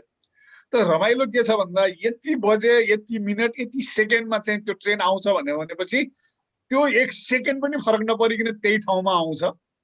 जुन गेटमा चाहिँ आफूले चाहिँ अब त्यो अर्थात् सारमा चाहिँ ट्रेन सिस्टम भनेको चाहिँ यति राम्रो छ जापानिजहरूको, र मान्छेले आफूले थाहा पाएन भने पनि त्यो सिस्टमले, त्यहाँको चाहिँ मानिसले यति सहयोग गर्छ कि कोही पनि मान्छे बाहिर अन्त घुम्नुभन्दा जापानमा घुम्न असाध्यै मजा रहेछ भन्ने एउटा त्यो लाग्यो, बडा रमाइलो लाग्यो। अघि अर्को चाहिँ रेलवेकै कुरा गर्दाखेरि चाहिँ उकालीमा पनि हामी पहिले एउटा गीत सुन्थ्यौँ, उकालीमा पनि हजुर रेल चढ्दो रहेछ भन्ने। मलाई चाहिँ त्यही फुजीको माउन्टेनतिर जाने बेलामा त्यो एकदम उकालोमा चाहिँ छड्के गरेर रेल जान्छ अनि चाहिँ फेरि त्यहाँबाट चाहिँ 30 डिग्री 60 डिग्रीतिरको कोण भाँचिएर त्यसपछि चाहिँ अब पहिली जुनी अगाडिको इन्जिनबाट गयो अनि त्यसलाई पछाडि छोड्यो अनि पछाडिको इन्जिनबाट फेरि माथि चढेर त्यसो गरिकन पनि घुमेर पनि चाहिँ रेल जाने एउटा त्यो पनि मलाई हामीले त्यो देख्यौँ, त्यो एउटा रमाइलो लाग्यो। अर्को हामी यहाँ चाहिँ नेपालमा पनि तातो पानी भन्ने ठाउँ छ म्याग्दीमा, कता कता त्यहाँ उसमा पनि चाहिँ यता सिन्धुपाल्चोकतिर पनि कता कता छ क्यारे। त्यहाँ चाहिँ त्यो फुजी माउन्टेनको तलतिरबाट माथि जाँदै गर्दा त्यहाँ चाहिँ ठाउँ ठाउँमा चाहिँ तातो पानी कुन्छ। एक ठाउँमा त तातो पानीको चाहिँ यस्तो चाहिँ कुवा छ जहाँ चाहिँ अन्डा लगेर राखिदिएपछि चाहिँ त्यो अन्डा त आफै चाहिँ पाक्छ केही मिनटपछि चाहिँ। अनि त्यो पाक्दाखेरि त्यो बोक्रा चाहिँ कालो भएर आउँछ। त्यो किन कालो हुँदो रहेछ भन्दा त्यहाँ भित्रबाट त्यो फस्फरस के आउँदो रहेछ, त्यो चाहिँ गन्धक आउँदो रहेछ। अनि चाहिँ त्यसले चाहिँ त्यो बोक्रा कालो बनाइदिँदो रहेछ। खोल्यो खायो मजासँग चाहिँ खान लायक चाहिँ त्यही तातो पानीमा डुबाएको मात्रै अन्डा खान लायकको हुँदो रहेछ। मलाई लागेको चाहिँ हाम्रो यो तातो पानीतिर चाहिँ पनि कतै त्यस्तो हुन्थ्यो होला कि टेस्ट गर्न पायो भन्ने लागेको। र उकालीमा ओह्रालीमा चाहिँ पनि रेल लैजान सकिँदो रहेछ भन्ने एउटा त्यहाँ गजबको लागेको। अर्को एजुकेसन सिस्टममा पनि चाहिँ त्यहाँको 8 कक्षासम्म जसलाई चाहिँ बेसिक एजुकेसन भन्छन्, बेसिक एजुकेसनमा चाहिँ उनीहरू आफ्नो भाषामै चाहिँ सबैले चाहिँ विदेशी त्यो प्राइभेट स्कुल नो बेसिक एजुकेसनसम्म कतै कुटनीतिक नियोगहरूले खोले मात्रै, नत्र no private education at all. पुरै चाहिँ गभर्मेन्ट स्कुलको भन्ने खालको चाहिँ मैले त्यो बुझेँ, त्यो इम्प्रेसन भयो। र हस्पिटलमा जाँदाखेरि चाहिँ पनि त्यो हस्पिटलमा कोही हामी चाहे विदेशी नागरिकहरूले पनि त्यहाँ हस्पिटलमा चाहिँ बच्चा डेलिभरी हुँदाखेरि पनि हस्पिटलमा चाहिँ लागेका कस्ट सबै चाहिँ फ्री, सबै औषधि उपचार फ्री। त्यो सबै त्यो एउटा चाहिँ शिक्षा र स्वास्थ्यमा अब त्यो पुरै basic education free and compulsory. एउटा कम्पलसरी भएको कारण एउटा के हुँदो रहेछ भन्दा हामी कहाँ पनि अब 80 देखिबाट त त्यही भनेको छ के अरे हाम्रो बेसिक एजुकेसन पुरा नगरे मान्छेले चाहिँ नागरिकता सिटिजनसिप नै नपाउने हुनाले त्यहाँ पहिले चाहिँ त्यो मान्छेहरू चाहिँ के मान्छेहरूले बेसिक एजुकेसन पुरा नगरेका कारणले गर्दा सुसाइड गर्ने हारागिरी गर्छन् भनेर चाहिँ भन्ने कतै चाहिँ मलाई चाहिँ त्यहाँ सुनायो। र मैले चाहिँ त्यो अनेशासको चाहिँ साहित्यिक कार्यक्रम जुन भइराखेको थियो त्यो प्रोग्राममा त्रिभुवन विश्वविद्यालयमै लामो समयसम्म बसेर नेपाली विषय पढाउनु भएका एकजना जापानिज प्रोफेसर त्यो प्रोग्राममा आउनुभयो। उहाँले कविता पनि सुनाउनु भयो र त्यहाँ एउटा स्पिच पनि उहाँले के दिनुभयो भन्दा नेपालमा चाहिँ यो आफ्नो बच्चाहरूलाई सानो उमेरदेखिबाटै जुन इङ्ग्लिस मिडियममा पढाउँछन् त्यो चाहिँ त्रुटिपूर्ण छ। आफ्नो मातृभाषामै तिनीहरूले चाहिँ पढाउनु पर्ने, राष्ट्रभाषामा पढाउनु पर्ने बेसिक एजुकेसन चाहिँ पुरै बेसिक एजुकेसन इङ्ग्लिसमा पढाउने कुरा चाहिँ त्यसले चाहिँ केही पनि चाहिँ बच्चाको चाहिँ यो अन्तर्निहित क्षमताको विकास पनि हुँदैन, इनहेरेन्ट क्यापेसिटी विकास पनि हुँदैन, राष्ट्रियता पनि बलियो हुँदैन, समाज पनि बलियो हुँदैन। यो त्रुटिपूर्ण छ भनेर उहाँले चाहिँ भाषण गर्नुभयो। त्यो चाहिँ म राम्रोसँग सम्झिन्छु। र सारमा चाहिँ अरू केही भन्नु छ म्याडम तिम्रो अनुभूति? अनि सारमा चाहिँ अब अनि अर्को मलाई अनुभूति भएको, हामी हिरोसिमामा गयौँ। हिरोसिमामा जाँदाखेरि चाहिँ त्यहाँ त्यो हिरोसिमाको म्युजियम चाहिँ हेरिसकेपछि दोस्रो विश्वयुद्ध के थियो र दोस्रो विश्वयुद्धमा चाहिँ कतिसम्म प्रभावकारी के अरे त्यो शक्तिशाली थियो भन्ने विषयमा त्यहाँ एकदमै ठुला ठुला चाहिँ फलामका टायरहरू माथिबाट खस्दै गरेकोमा पग्लिँदै गरेका बोतलहरू पग्लिएका त्यस्तो जस्ताको तस्तै त्यहाँ राखेको छन् कि त्यहाँ जस्ताको तस्तै त्यो बच्चाहरू चाहिँ स्कुल जाँदै गरेका बच्चाहरू, झोला बोक्दै गरेका बच्चाहरू चाहिँ माथिबाट चाहिँ त्यो बम्बार्डिङ भइसकेपछि ढल्नुभन्दा पहिले नै शरीरबाट चाहिँ छाला खसिसकेको त्यस्ता दृश्यहरू पनि त्यहाँ देखिन्छन्। अनि त्यहाँ चाहिँ आइन्स्टाइनसँग चाहिँ एउटा अन्तर्वार्ता गरिया छ त्यहाँ चाहिँ पत्रकारहरूले, तपाईँको चाहिँ यो साइन्टिफिक इन्भेन्सनले चाहिँ यो संसारमा यतिसम्म चाहिँ ध्वस्त भयो, तपाईँलाई चाहिँ पछुतो छैन, तपाईँलाई पश्चाताप छैन भनेर चाहिँ सोधिसकेपछि आइन्स्टाइनको चाहिँ एउटा जवाब छ, this was made for human being not for monkeys भनेर चाहिँ यो मानव जातिको लागि बनाइएको थियो, बाँदरको हातमा परेका कारणले यस्तो भएछ भनेर चाहिँ आइन्स्टाइनले चाहिँ भनेको कुरा चाहिँ पनि त्यही त्यहाँ राखिएको छ त्यो कोटेसन। अनि त्यहाँ जाने भिजिट गर्ने मान्छे जति सबैले चाहिँ हस्ताक्षर गर्ने एउटा पुस्तिका पनि राखिएको छ। त्यो हिरोसिमामा पनि राम्रोसँग चाहिँ हेरियो र त्यहाँ चाहिँ टोकियो बम के भन्छ त्यसलाई, टोकियो बम डोम भन्ने चाहिँ एउटा होइन, त्यो त्यति बेला चाहिँ भत्के सबै ध्वस्त भएर पनि बचेको एउटा घर डम भन्ने छ। त्यो चाहिँ जस्ताको तस्तै त्यहाँ जस्तो अवस्थामा थियो त्यस्तै अवस्थामा राखिया छ र त्यहाँको मान्छेहरू त्यहाँ सबै चाहिँ त्यहाँ सबै त्यो हेर्दाखेरि लिटरेचर पढ्दाखेरि के पाइन्छ भन्दा मान्छेहरू चाहिँ त्यहाँ तातो भएर चाहिँ त्यो अब मर्नु त मर्नु नै छ, बाहिर मर्नुभन्दा बरु पानीमा चाहिँ डुबेर शीतल भएर मरौँ भनेर भटाभट चाहिँ नदीमा घाम फाल्थे भन्ने कुरा चाहिँ त्यहाँ लिटरेचरमा लेखिया छ। यस्ता केही उदाहरणहरू। अनि त्यसपछि चाहिँ जति त्यहाँ मान्छे कसरी कति मर्यो भन्ने कुरो चाहिँ थाहा नहुने भइसकेपछि अनि त्यो चाहिँ एउटा चाहिँ त्यो एउटा घडी राखेको एउटा स्मारक राखेको छ हाम्रो शहीद गेट जस्तै। जसले आफ्नो चाहिँ परिवारभित्रको जति मान्छे मर्या छ त्यो सम्झनामा एक एकवटा गिटी ल्याएर राख्नु चाहिँ यहाँ भन्यो भनेपछि हरेक मान्छेले चाहिँ एक एकवटा चाहिँ आफ्नो परिवारका जति पनि मारेका छन् आफ्नो कम्युनिटीमा आफ्नो परिवारमा त्यो गिटीहरू ल्याएर जम्मा गरिएको ठाउँ चाहिँ त्यहाँ सेतो सेतो गिटीहरू त्यहाँ राखिएको छ। त्यसले त्यो गनिसकेपछि यहाँ यति मान्छे मर्या रहेछ भनेर अनुमान गरिएको भनेर चाहिँ त्यहाँ चाहिँ एउटा त्यो लिटरेचर पनि पाइन्छ। सारमा मेरो जापान घुम्दाखेरिको चाहिँ अनुभव चाहिँ यो हो। आज चाहिँ डाक्टर सुशील के अरे डाक्टर सुनिलको प्रस्तुतिपछि मलाई फेरि चाहिँ केही वर्षपछि फेरि जापान पुगेको अनुभूति भयो। धन्यवाद डाक्टर सुनिल। अब मलाई बताइदिनुहोस् कि तपाईँ सुनिलले मलाई कहीँ कतै भेट्नु भएको छ कि छैन, के छ त्यो पनि बताउनुहोस् र अरू थप कुरा पछि गरौँला।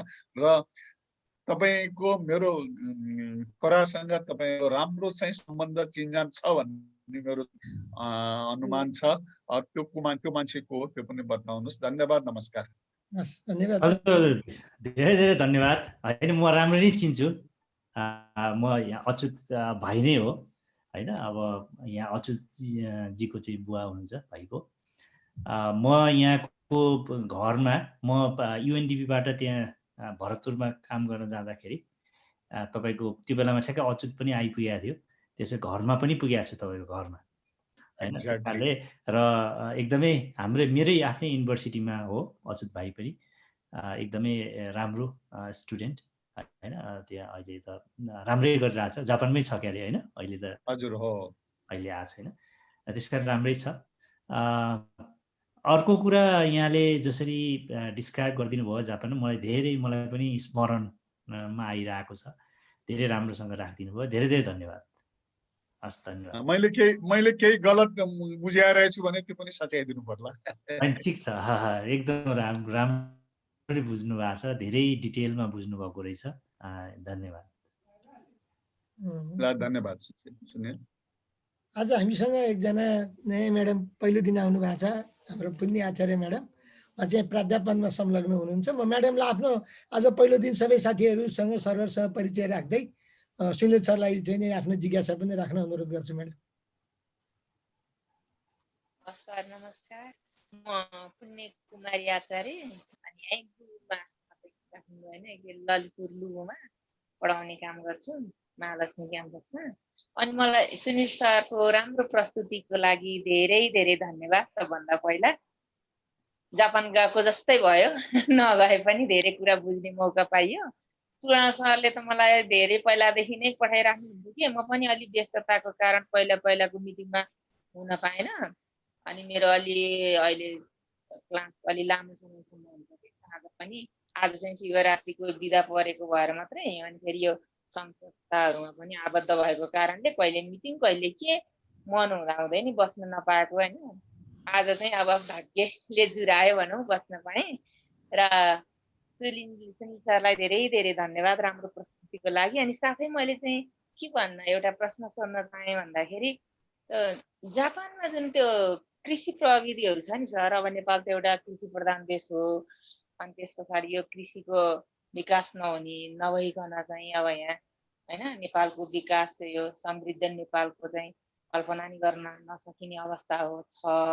र अनि त्यहाँको कस्ता कस्ता प्रविधिहरू चाहिँ नेपालमा चाहिँ भित्राएर होइन अनि नेपाललाई चाहिँ अलिकति माथि लैजान सकिन्छ होला सर यहाँ सम्भावना के जापानको कृषि प्रविधिहरू नेपालमा चाहिँ भित्र्याउनलाई चाहिँ अब कस्ता कस्ता प्रविधिहरू अनि के चाहिँ सम्भावना अब हाम्रो स्रोत साधनले अब हाम्रो बरकतले होइन कति भ्याउँछ कस्तो छ के छ त्यसमा चाहिँ सबैले जिज्ञासा लाग्यो क्या मलाई। हस् म्याडम, धेरै धेरै धन्यवाद म्याडम। यहाँले अर्को जिज्ञासा पनि लिऊ सर। हजुर हुन्छ। हाम्रो दामोदर सर र हाम्रो कल्याण पन्त सरको नि क्वेसन छ, क्वेसन राखेर चाहिँ अनि एकचोटि गरौँ। अब डाक्टर सुनिल बाबु श्रेष्ठलाई सबभन्दा पहिले म चाहिँ नि धन्यवाद ज्ञापन गर्दछु र दुई चारवटा मेरो आफ्नो चाहिँ नि जापानिजहरूसँग डाइरेक्टली काम नगरेको भए पनि अहिले म्याडमले जुन प्रश्न उठाउनु भयो, हाम्रो नेपालमा एउटा त अब प्रोफेसर कन्डो अथवा कन्डो भन्ने नामको व्यक्तिले चाहिँ नि मुस्ताङमा फापर सम्बन्धी र स्याउ सम्बन्धी खेतीको चाहिँ नि उहाँले धेरै वर्ष मुस्ताङमा बसेर काम गरिसक्नुभयो र मुस्ताङको स्याउको खेतीको चाहिँ नि श्रेय कसैलाई जान्छ भनेदेखि उहाँलाई नै जान्छ। एउटा त्यो भयो। सिन्धुलीको जुनारको चाहिँ नि खेतीको कुरा गर्नुहुन्छ भनेदेखि चाहिँ जापानिजहरू इन्भल्भ भएरै चाहिँ नि त्यसलाई गरेको हो। र त्यसपछि गएर चाहिँ नि हाम्रो जनकपुर है, खास गरिकन जनकपुर जिल्ला र महोत्तरीमा चाहिँ नि डिप ट्युबवेलहरूको चाहिँ नि सिस्टमबाट इरिगेसन गर्ने चाहिँ नि काम पनि जापानिज ट्युबवेलबाट चाहिँ नि इरिगेसन गर्ने काम पनि जापानिजबाटै भएको हो। त्यो पनि सबैलाई। त्यसपछि सिन्धुली जनकपुरको भएकै कुरा हो, म त्यसमा जान चाहन्न। म अब यहाँ टनेलिङको कुरा आएपछि चाहिँ नि टनेल ड्रिलिङ मेसिनको चाहिँ नि जुन अवधारणा लिएर मोडर्न चाहिँ नि टनेलिङ गर्नु पर्दछ, त्यो साइन्टिफिक हुन्छ र त्यसले समयको पनि बचावट हुन्छ भनेर चाहिँ नि कुरा गरेको थियो, गर्नुभएको छ। र त्यसको एउटा त अहिले जापानले यो उसबाट गरिराखेको छ, जापानिज उसमा नै भने पनि अर्को एउटा हाम्रो पुल्चोक क्याम्पसकै एकजना विनोद अमात्यजीले चाहिँ नि अहिले लन्डनमा उहाँहरूले नेपालको काठमाडौँ भ्यालीभित्र चाहिँ नि मेट्रो रेललाई कसरी लाने है, underground as well as on the सर्फेसमा चाहिँ नि कसरी गर्ने भनेर करिब 1 महिना अगाडि एक महिना अगाडि चाहिँ एउटा प्रोग्राम पनि गर्नुभएको थियो उहाँहरूले। त्यो प्रोग्राम गरेर त्यसको चाहिँ नि अहिले करिब फिजिबिलिटी स्टडीहरू उहाँहरू गर्दै हुनुहुन्छ है। र मोडर्न टनेलिङ उसबाट चाहिँ नि नेपालमा फर्दर टनेलहरूको विकास हुने सम्भावना चाहिँ बृहत रूपमा छ। अब त्यसलाई सरकारले कसरी लिन्छ थाहा छैन। अघि नै हामीले हेटौडा टनेलको कुरा चाहिँ नि सुनिलजीले गर्नुभयो। सेकेन्ड टनेल मलाई जहाँसम्म लाग्छ तिनाउ हाइड्रो इलेक्ट्रिक प्रोजेक्ट जुन चाहिँ नि बुटवलमा छ, 1 किलोमिटर लामो चाहिँ नि टनेल बनाएर त्यो टनेलबाट चाहिँ नि पानी लगाएर पेनस्टक पाइपबाट खसालेर कति 10 किलोवाट कि कति बत्ती चाहिँ नि निकालेको छ त्यहाँ है उसमा बुटवलमा। त्यो चाहिँ नि करिब 2031-32 सालतिर म बुटवल हेर्न जाँदाखेरि चाहिँ मैले देखेको हो। सायद त्यो नर्वेजियनहरूले गरे हुनुपर्दछ सबभन्दा। त्यो बुटवल पावर हाउस पनि उनीहरूले बनायो र त्यहाँ एउटा टेक्निकल स्कुल पनि बनाएको थियो। त्यो चाहिँ नि मिसनले चलाएको थियो। एउटा हेटौडामा थियो, एउटा चाहिँ नि बुटवलमा थियो। म त्यो स्कुल पनि भिजिट गरेको थियो। म त्यसको अलावा अब जापानिजले बनाएको ब्रिज जुन सस्पेन्सन ब्रिजको चाहिँ नि कुरा उठ्यो, हाम्रो कर्णालीमा चाहिँ नि जुन ब्रिज बनेको छ त्यो पनि जापानिजहरूले चाहिँ उ गरेर सस्पेन्सन टाइपकै ब्रिज चाहिँ नि बनाएको छ। र नेपालको करिब तराई र मधेसको चाहिँ नि मधेस र पहाडी भेगको चाहिँ नि उसमा सबभन्दा ठुलो ब्रिज चाहिँ नि त्यही नै होला। त्यसपछि म त्यता जान चाहन्न। मैले चाहिँ नि हामीले लिनुपर्ने सहयोगको बारेमा जान चाहन्छु। अघि न हाम्रो सरले जुन कुरा भन्नुभयो, शिक्षाको क्षेत्रमा हामीले जापानिजसँग सहयोग लिनुपर्ने आवश्यकता छ। त्यो किन छ भनेदेखि जब हामी प्रोडक्सनका कुरा गर्छौँ, कुनै पनि मेन्टेनेन्सका कुराहरू गर्छौँ, चाहे त्यो साइन्टिफिक प्रोडक्सन होस् वा इन्डस्ट्रियल प्रोडक्सन होस् वा केमिकल प्रोडक्सन होस्, कुनै पनि जब हामी प्रोडक्सनका कुरा गर्छौँ भनेदेखि हामीले चाहिँ नि स्ट्यान्डर्ड मेन्टेन गर्नुपर्ने हुन्छ, क्वालिटी मेन्टेन गर्नुपर्ने हुन्छ। त्यसको निम्ति डिसिप्लिन चाहिँ नि बिल्कुल आवश्यक छ। र डिसिप्लिन र बिहेभियर है, वास्तवमा सोसियल बिहेभियर पनि बडा इम्पोर्टेन्ट फ्याक्टर हो ह्युमन लाइफमा। र हाम्रो इन्डस्ट्रियल कल्चरको निम्ति, साइन्टिफिक कल्चरको निम्ति चाहिँ नि हाम्रो बिहेभियर राम्रो भएन भनेदेखि र हामी इरियाटिक बिहेभियरको एकदम सानातिना कुरामा डेमोन्स्ट्रेसन गर्ने, झगडा गर्ने, हाम्रा चाहिँ नि ग्रिभान्सेसहरूलाई हामीले अथोरिटीको समक्ष प्रपरली पुर्याउन नसक्ने चाहिँ नि जुन हाम्रो अहिले बानी देखा परेको छ होल सोसाइटीमा, विदिन द गभर्मेन्ट एपरेटसमा पनि, हाम्रो युनिभर्सिटीभित्र पनि, कलेजहरूमा पनि हाम्रा कलेज युनिभर्सिटीका विद्यार्थीले चित्त बुझेन भने भिसीको कार्यालयमा गएर सडक तोडफोड गर्ने, रेक्टरको कार्यालयमा तोडफोड गर्ने, लाइब्रेरीहरू जलाउने जस्तो छ।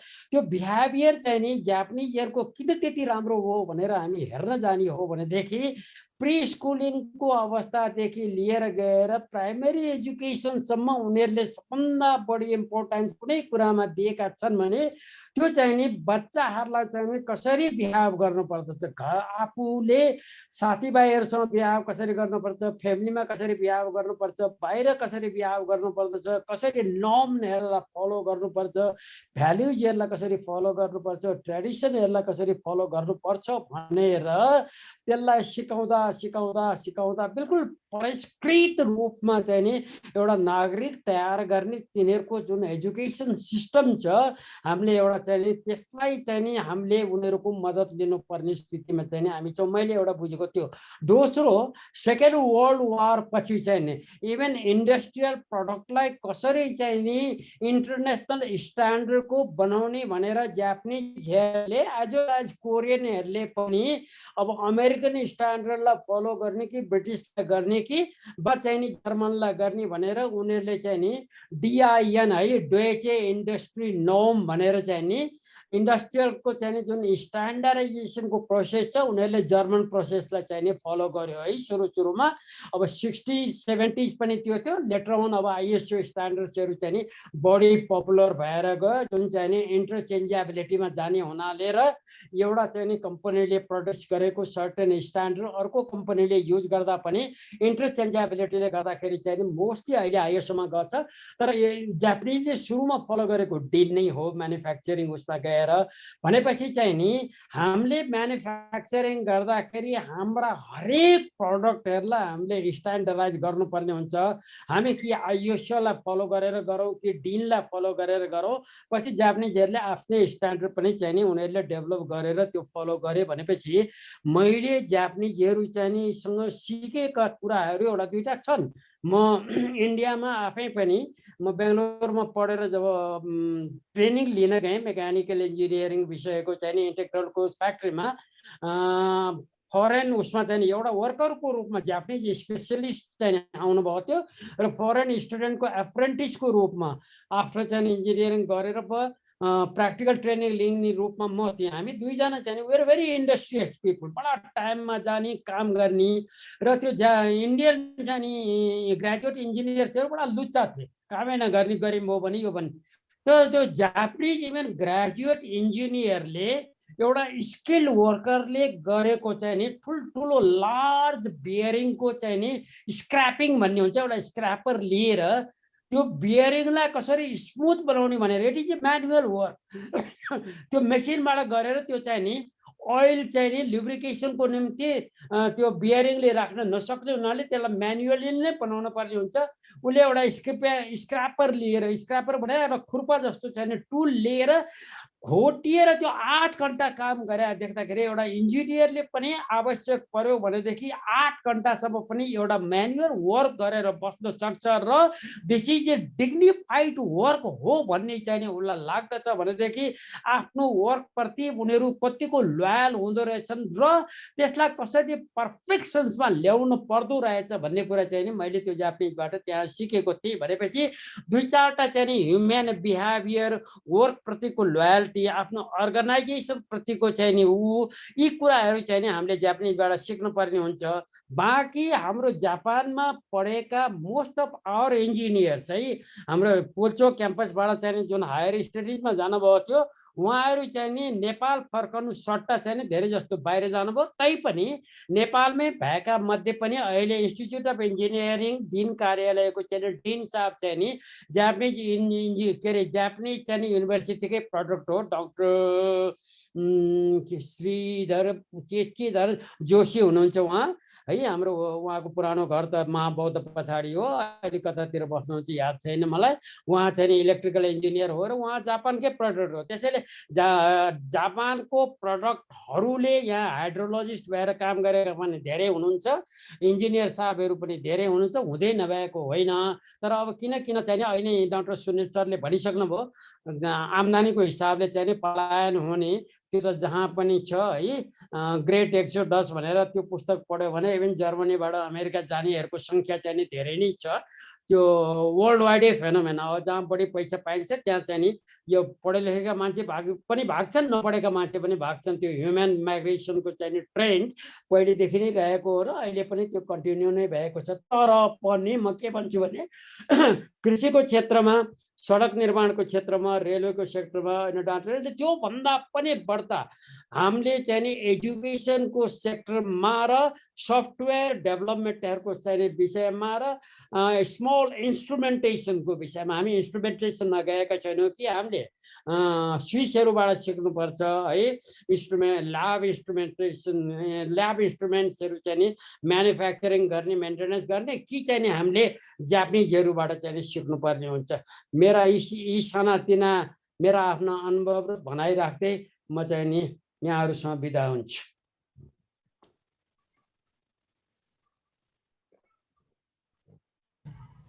सुनिल सर, एउटा चाहिँ नि डाक्टर साहबलाई एउटा हाम्रो च्याटमा चाहिँ नि पोखराबाट हाम्रो उपप्राध्यापक कल्याण पन्त सरले सोध्नु भएको छ, विज्ञान क्षेत्रमा जापानिजबाट सिकेका कुनै पनि प्रविधि नेपालमा छन् भने केही जान्न सकिन्थ्यो कि भन्ने उहाँको जिज्ञासा छ सर। अब उहाँहरू तिनैजनाको जिज्ञासा चाहिँ नि राखिदिनु भयो हुन्छ सर। सुनिल सर धेरै धेरै धन्यवाद।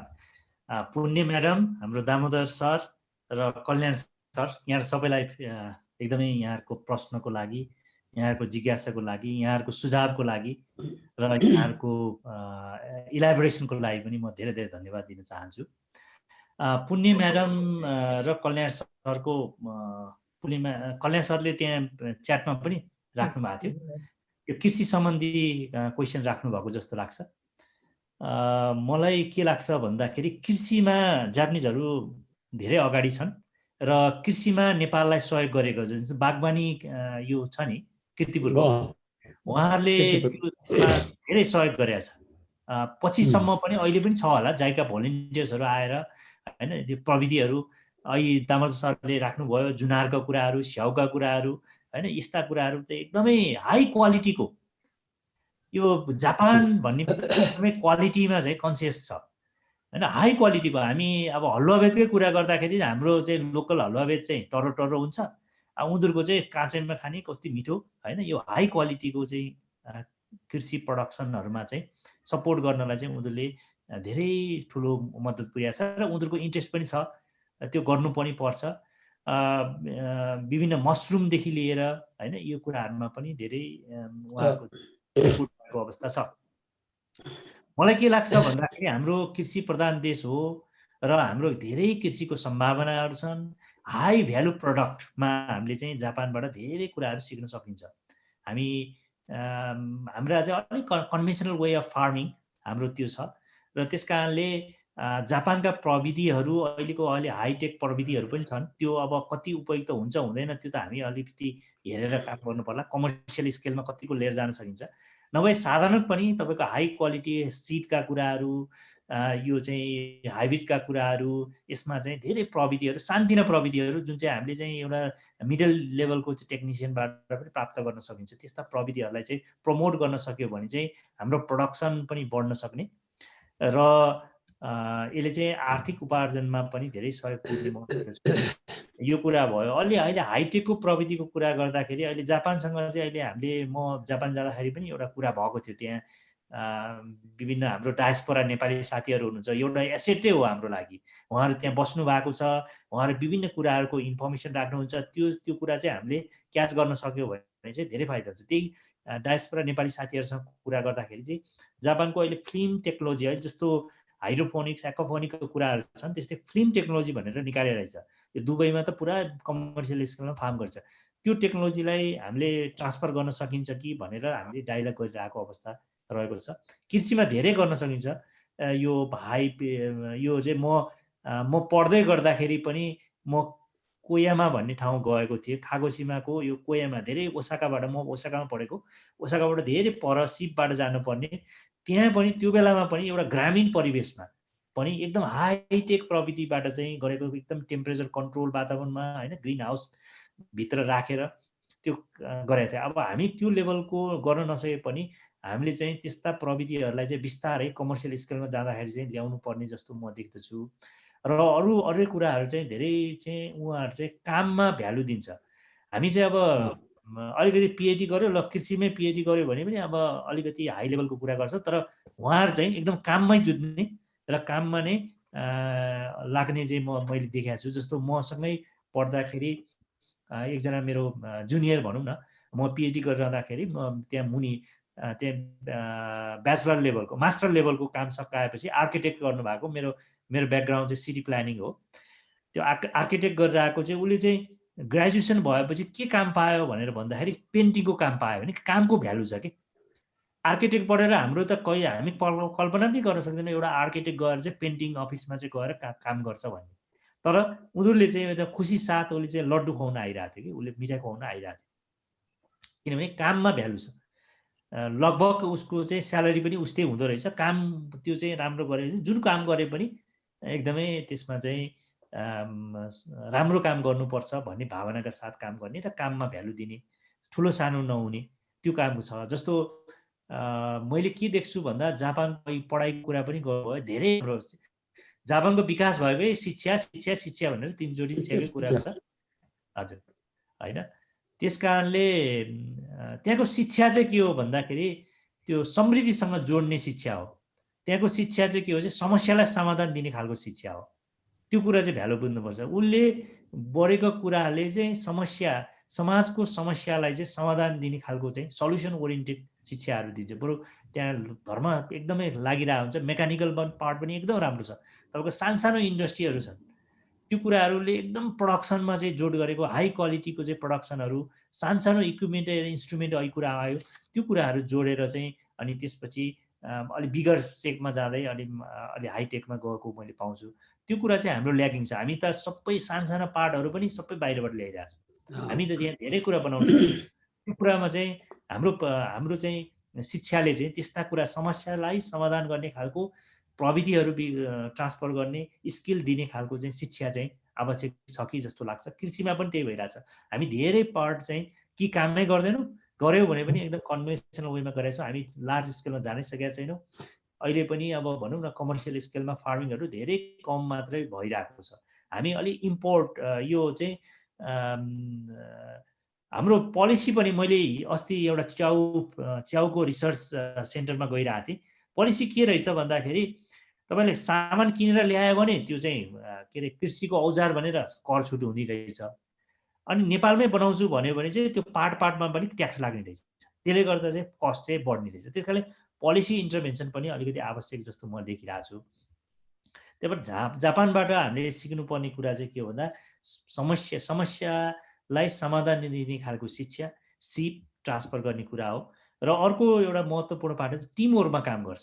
हामी चाहिँ म सिभिल इन्जिनियरिङ यो अर्बन प्लानिङको सेक्टरको घर बनाउनु पर्यो भने हामी एउटा सिभिल इन्जिनियर भयो भने त्यसको डिजाइन पनि हामी गरिदिन्छौँ, आर्किटेक्चरल एस्थेटिक भयो पनि हामीले बनाउँछौँ, स्ट्रक्चर पनि हामीले गर्छौँ होइन, सबै एक गरिदिन्छौँ। तर जापानिजहरूको चाहिँ टिमवर्कमा काम गर्ने, आर्किटेक्टले डिजाइन बनाउँछ, आर्किटेक्चरल डिजाइन बनाउँछ, स्ट्रक्चर इन्जिनियरले स्ट्रक्चर हेर्छ, सिभिलले आफ्नो पार्ट काम गर्छ।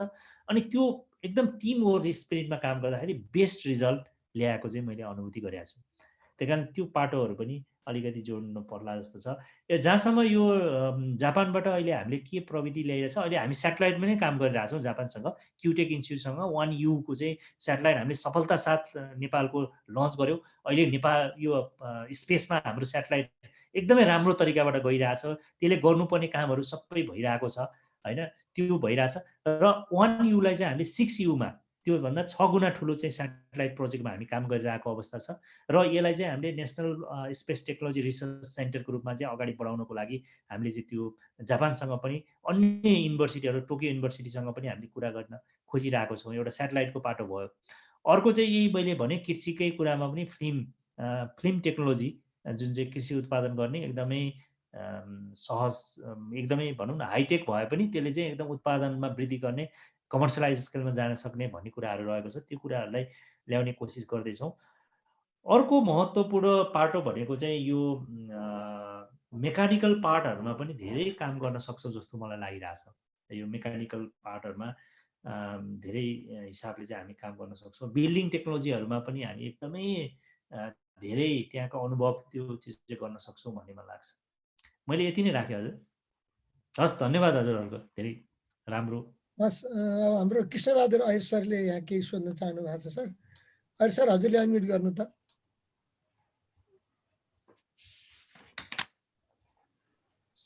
हजुर हुन्छ सर, सोध्नु भयो। सर नमस्कार। धेरै सरको प्रस्तुति र धेरै जानकारीमूलक प्रस्तुतिको लागि धेरै धेरै धन्यवाद।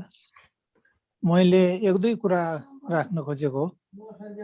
यो चाहिँ जस्तो जापानमा सिनियर सिटिजनहरू धेरै हुनुहुन्छ र यिनीहरूको बस्ने अनि चाहिने अरू दिनचर्याको कुरा सरकारी स्तरबाट अथवा निजी स्तरबाट के कसरी व्यवस्था गरिएको हुन्छ र उनीहरूले के गर्छन् आखिर त्यो उमेरमा, एउटा कुरो त्यो।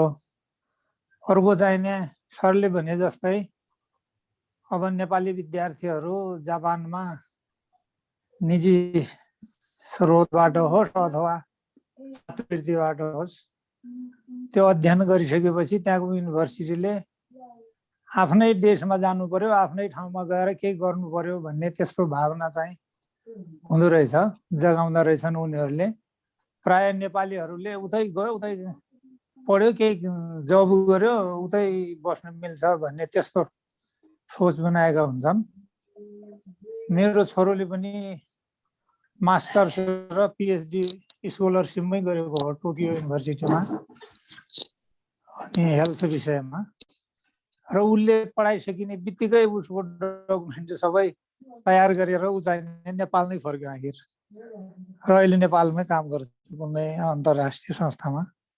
र अर्को कुरो प्रविधिका यी कुराहरू, अब कृषिको कुरा अघि नै म्याडमले उठाउनु हो। अब त्यो जापानको कृषि प्रविधिहरू हाम्रो कृषिका विज्ञहरू, कृषि क्षेत्रका सम्बन्धित अधिकारीहरू पनि समय समयमा अब भ्रमणमा गइराखेकै हुन्छन्, जापानतिर पनि अन्य अरू देशतिर पनि। तर त्यो सिकेर के सिकेर आए यहाँ चाहिने त्यस्तो प्रयोगमा ल्याएको देखिँदैन। सामान्य अब कुनै कतै कतै दुई चारवटा फलफुलहरू खेतीका चाहिने बाली नालीका कुराहरू बाहेक जुन तरिकाले चाहिने हुनुपर्ने हो त्यस्तो यहाँ गरेको देखिँदैन। र त्यसको कारण के होला? अब प्रविधिकै कुरा भन्ने हो भने हाम्रो कर्णालीको पुल पनि जापानिजहरूले बनाउनु भएको हो त्यो। र अर्को कुरो जुन जतिखेर टेलिफोन थिएन हाम्रो यहाँ, आकाशवाणी मात्रै हुन्थ्यो जिल्ला जिल्लामा, जो 24 घण्टामा खुल्थ्यो। त्यसपछि यो टेलिफोनको जुन अवधारणा आयो त्यो जम्मै जापानिजहरू आफै आएर पोल पनि तान्ने, खाल्टा पनि खन्ने, अनि जाने उक्लिने पनि, जे गर्नुपर्ने हो त्यो जाने स्ट्रक्चरहरू निर्माण गर्ने काम सबै उनीहरूले गरे जाने। अब त्यो हेर्दा लाग्छ मान्छेमा लगनशीलता, मेहनत केही गरौँ भन्ने त्यस्तो त हुनु नै पर्यो, त्यो नभएर त हुँदैन। तर अब समग्रमा भन्दाखेरि अब यत्रो टेक्नोलोजीमा यत्रो फड्को मारेको देश छ, नेपालीहरू पनि जान्छन्, अध्ययन पनि गर्नुहुन्छ त्यहाँ गएर। तर जाने यहाँ जाने त्यसको प्रयोग जति मात्रामा जुन रूपमा हुनुपर्ने थियो त्यो भए गरेको देखिँदैन। यसमा जाने सरको धारणा के छ यति जान्न चाहन्छु। धन्यवाद।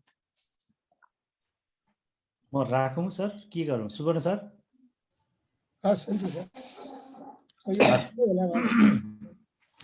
कृष्ण सरलाई धेरै धेरै धन्यवाद। धेरै महत्त्वपूर्ण क्वेसन दुईटा उठाइदिनु भएको छ। एउटा चाहिँ अब यो सिनियर सिटिजनहरूको त्यहाँ जुन सङ्ख्या छ त्यो अत्याधिक सङ्ख्यामा छ होइन। अब एबाउट 27% चाहिँ सिनियर सिटिजन रहेको अवस्था छ। अब यो क्रम वृद्धि अवस्थामा छ, यो बढ्दै गएको अवस्थामा छ। र उहाँहरूले जुन कुराहरू अहिले एक्टिभिटिजको कुरा गर्नुभयो वास्तवमा एकदम इन्जोय हाम्रो नेपालको जस्तो होइन, एकदम इन्जोय हिसाबले चाहिँ आफ्नो लाइफहरू बिताएको छ। एउटा चाहिँ सेक्युरिटी, सोसियल सेक्युरिटी स्ट्रङ छ, हेल्थको प्रब्लममा हस्पिटलमा इन्सुरेन्स छ होइन। अब त्यो उहाँहरूको चाहिँ जुन आफ्नो कामहरू, जुन आफ्नो समयमा गरेका कामहरूले सेभिङ पनि राम्रै छ। अहिले म पढ्ने बेलामा के भन्थ्यो भने यो पैसा चाहिँ यो सिनियर सिटिजनसँग छ, जापानिजहरूसँग भन्थ्यो कि। अब उहाँहरूको चाहिँ पैसा चाहिँ अब यङहरूले चाहिँ अलि विभिन्न किसिमको गरेर पैसा उडाइहाल्ने, अब सिनियर सिटिजनले चाहिँ खास पैसा पनि खर्च नगर्ने, पैसा चाहिँ उनीहरूसँग छ। त्यही भएर मनीको फ्लो चाहिँ छैन भनेर, जापानमा मनीको फ्लो भइरहेको छैन अहिले, सबै सिनियर सिटिजनसँग पैसा छ तर फ्लो छैन भन्थे। एकदम म चाहिँ जापानमा पढ्दाखेरि, युनिभर्सिटीमा पढ्दाखेरि म एउटा लालीगुराँस क्लब भनेर नेपाली नाममा यो सिनियर सिटिजन पनि यङ पनि थियो, एक दुईजना यङ थियो, तर most of the people are senior citizens होइन। उहाँहरूसँग एउटा क्लब बसेर महिनामा एकचोटि भेटघाट गर्ने होइन, उनीहरूले अलिअलि इङ्ग्लिसहरू सिक्ने अनि आफ्नो कुराहरू सेयर गर्ने, नेपालबारे बुझ्ने, नेपाल जापानिज बारेमा अलिकति उनीहरूले गर्ने, त्यो एउटा क्लब गर्थे कि। अनि उहाँहरूसँग गर्दाखेरि चाहिँ उहाँ पुरा इन्जोय, अनि खानेकुरा पनि होइन, होटेलमा गएर खाने बस्ने, एकदम मजाले आफ्नो कुराहरू सेयरिङ गर्ने कि एउटा। त्यस कारणले यो त उहाँहरूको एउटा चाहिँ के लाग्यो भन्दाखेरि एउटा ग्रुप बनाउने रहेछ, 10-15 जना 15-8 जनाको, अनि आफ्नो कुराहरू सेयरिङ गर्ने। किनभने समय अब सेक्युरिटी, सोसियल सेक्युरिटीमा प्रब्लम भएन, खाना बस्न उनीहरूलाई प्रब्लम छैन, हेल्थको कुनै प्रब्लम छैन, अनि आफ्नो चाहिँ अनि ट्राभलहरू चाहिँ लाई चाहिँ प्लान गर्ने, सबै ग्रुपमा ट्राभल गर्ने कि विभिन्न ठाउँमा, कोही इन्टरनेसनल ट्राभल पनि गर्ने, डोमेस्टिक ट्राभलहरू पनि गर्ने। त्यस कारण चाहिँ उनीहरू चाहिँ म चाहिँ हेल्दी नै पाउँछु होइन, त्यो एकदमै आनन्दसँग। अनि पार्कहरूमा गएर खेल्ने, उहाँको त्यहाँको पार्क पनि कस्तो भने अलिक सिनियर सिटिजनलाई चाहिँ कम्प्याटेबल हुने खालको चाहिँ पार्कहरू छ कि, त्यो एक्सर्साइज गर्ने कुराहरू, खेल्ने कुराहरू पनि त्यो कुराहरू रहेको छ, खेल्ने मैदानहरू पनि त्यो हिसाबले। म नेपाल आएर पनि एउटा सिनियर सिटिजन पार्क बनाउनु पर्यो योजना आयोगमा हुँदाखेरि पनि। सिनियर सिटिजन पार्क मैले यो योजना आयोगमा यो स्थानीय तहको चाहिँ सबै काठमाडौँको चाहिँ इलेक्सन भएर आउनु भएपछि एउटा मिटिङ पनि गरेको थिएँ मैले। यो पार्क चाहिँ डेभलप गर्नु पर्यो, पार्कहरू विभिन्न किसिमको पार्कहरू चाहिँ डेभलप गर्नु पर्यो, कोही सिनियर सिटिजन पार्क, कोही चिल्ड्रेन पार्क, कोही चाहिँ अब फुड ग्रिन सिटी पार्क, यो विभिन्न क्याटेगोरीको पार्कहरू चाहिँ बनाऊ भन्ने हिसाबले त्यसले चाहिँ अलिकति केही स्टेप चाहिँ अगाडि बढाएको जस्तो मलाई लाग्छ। त्यस कारणले म चाहिँ के भन्न चाहन्छु भन्दाखेरि अब यो कुरा चाहिँ सिनियर सिटिजनको कुराहरूमा चाहिँ जापानबाट धेरै कुराहरू सिक्न सकिन्छ। मेरो विचारमा यो धेरै लेसन लर्न गर्नुपर्छ। यसका विज्ञहरू पनि हुनुहुन्छ, उहाँहरूले पनि र हामीले पनि केही नलेज चाहिँ सेयर गर्न सकिन्छ जस्तो लाग्छ। त्यो चाहिँ उहाँहरूको जुन सेक्युरिटीका कुराहरू, सोसियल सेक्युरिटीको कुराहरू, उहाँहरूको लाइफस्टाइल होइन, त्यो चाहिँ एकदमै आनन्दमय म पाउँथेँ। एउटा यो पाटो भयो। अर्को चाहिँ यहाँले सरले अहिले जुन कुरा उठाउनु भएको थियो, विदेशबाट पढेर आउँदाखेरि एकदमै भनौँ न विल पावर चाहिँ हाई बनाएर आएको हुन्छ। म देशमा गएर मैले सिकेका कुराहरू के गर्छु भनेर आएको हुन्छ। नेपालीहरूलाई चाहे त्यो विदेशमा बस्नुहोस् चाहे चाहिँ स्वदेशमा बस्नुहोस्, नेपालप्रतिको माया चाहिँ यति एकदम आघात माया छ कि एकदमै राम्रो नेपालप्रति सद्भाव होइन। विदेशमै बस्नु भए पनि केही गर्न सकिन्छ कि भनेर जोडिराख्नुहुन्छ होइन, कुरै मात्रै भए पनि जोड्ने वातावरण, पर्याय मौकामा सहयोग पनि गर्ने, त्यो चाहिँ मैले पाएको छु। त्यस कारणले नेपालीहरूको त्यो नेपाली डायस्पोराहरूलाई जोडिराख्नुपर्छ भन्ने हिसाबले काम गर्नुपर्छ भनेर छ। मलाई के लाग्छ भन्दाखेरि विदेशबाट पढेर आउँदाखेरि एउटा जुन उत्साहका साथ आएको हुन्छ, त्यो चाहिँ नेपालमा चाहिँ त्यो किसिमको सिस्टम नभएर, सिस्टम त अलिकति डिफिकल्टै हुन्छ नि, केही चेन्ज गर्नलाई त धेरै डिफिकल्ट हुन्छ। त्यही तर सङ्घर्ष चाहिँ गरिराख्नुपर्छ। कन्टिन्युटी चाहिँ जुन उद्देश्यका साथ आएको हुन्छ त्यो उद्देश्यका साथ चाहिँ कन्टिन्युटी गऱ्यो भने निश्चय पनि सफल हुन्छ। म एउटा उदाहरण दिन चाहन्छु सर। मैले फुड ग्रिन सिटीमा मैले पिएचडी गरेर आएपछि फुड ग्रिन सिटीलाई सिम्प्लिफाइड फर्ममा नेपालको कन्टेक्स्टमा यसलाई चाहिँ कसरी अवधारण गर्नुपर्छ एकदम सिम्पल बनाएर होइन। मेरो त अब सफिस्टिकेटेड एउटा जापानको 7वटा सहरको GIS प्रविधिबाट प्रयोग गरेर त्यो चाहिँ एनालाइसिस गरेको सिस्टममा चाहिँ एकदम नेपालमा सहरीकृत गरेर गर्नको लागि पनि धेरै सङ्घर्ष गर्नुपर्छ। त्यस कारणले निरन्तरता चाहिँ दिनुपर्छ। अब जस्तो तपाईँलाई म उदाहरण दिउँ, म योजनाको 2 चोटि सदस्य भएँ। पहिलादेखि नै त्यो चाहिँ फुड ग्रिन सिटीको कुराहरू उठाएँ। 14 योजनामा पुरै लेखेको छ। 14 योजनामा फुड ग्रिन सिटीको विकास गर्ने कार्यविधि बनेको छ। के अरे योजना आयोगबाट कार्यविधि निर्देशिका सबै पास भएको छ। मन्त्रालयले एक्सेप्ट गरेर अगाडि बढाएको छ, स्टडी गरेको छ। बल्ल बल्ल अस्ति आएर होइन तपाईँको चाहिँ कीर्तिपुरलाई चाहिँ फुड ग्रिन सिटी बनाउने भनेर भवन विभाग अन्तर्गत चाहिँ स्टडी भएको छ। तर निरन्तरता गरेपछि केही नहीं हुन्छ। अब म नास्टमा आएँ। नास्टबाट के गर्न सकिन्छ भने अहिले भर्खरै हामीले महालक्ष्मी नगरपालिकासँग अरू पनि डिमान्ड आइसक्यो होइन। त्यसलाई चाहिँ महालक्ष्मी नगरपालिकालाई चाहिँ फुड ग्रिन सिटीको उसमा 3टा पार्टमा चाहिँ स्कुलमा अनि कम्युनिटीमा र एउटा चाहिँ नागरिक वनको हिसाबमा खाद्य वन बनाउने भन्ने हिसाबले त्यसरी हामी अगाडि बढ्न खोजिरहेको छौँ। त्यसले निरन्तरता दियो भने कन्सेप्ट राम्रो हुनु पर्यो, अवधारणा राम्रो हुनु पर्यो, सोच राम्रो हुनु पर्यो। त्यसलाई चाहिँ कन्टिन्युटी दिँदै गयो भने निश्चय पनि सफलता हुन्छ। तर केही टाइम लाग्छ, निराश हुनु हुँदैन, अगाडि बढ्नुपर्छ भन्ने मलाई लाग्छ। केही न केही त्यसले चाहिँ सकारात्मक रिजल्टहरू आउँछ। अहिले धेरै हिसाबमा मैले भने यो सहरी कृषि अर्बन एग्रिकल्चरलाई अगाडि बढाउनुपर्छ भन्ने कन्सेप्टमा धेरै म अर्बन एग्रिकल्चरल प्लानिङ, म अर्बन प्लानिङको स्टुडेन्ट। अर्बन एग्रिकल्चरलाई प्लानिङसँग इन्टिग्रेट गरेर लानुपर्छ भन्दा इन्स्टिट्युट अफ इन्जिनियरिङमा त्यो बेलामा कहाँ अर्बन प्लानिङको कुरा, कहाँको अर्बन एग्रिकल्चरको कुरा यो भने पछि त्यहाँ PhD भयो, मास्टरका स्टुडेन्टहरू गयो। अहिले त धेरै हिसाबले चाहिँ त्यो गरेर त्यही कारणले समय लाग्छ, तर निरन्तरता दिनुपर्छ र आफ्नो नलेजलाई पनि कम्प्याटेबल बनाउँदै अगाडि बढ्नुपर्छ भन्ने मलाई लाग्छ। त्यो सकिन्छ। र म नेपाली डायस्पोराहरू र जो पढिराख्नु भएको छ उहाँ फर्केर आएर नेपाललाई नै के गर्नुपर्छ। किनभने जापान पनि एउटा जेनेरेसनले यस्तो काम गर्यो जसले गर्दाखेरि अहिले जापानीले चाहिँ सुख पाएको छ। त्यो जेनेरेसनलाई, जुन यङ जेनेरेसनलाई अहिले जुन समृद्धि देखिरहेछ, त्यो एक जेनेरेसन अगाडिको जेनेरेसनले चाहिँ धेरै दुःख गरेको छ।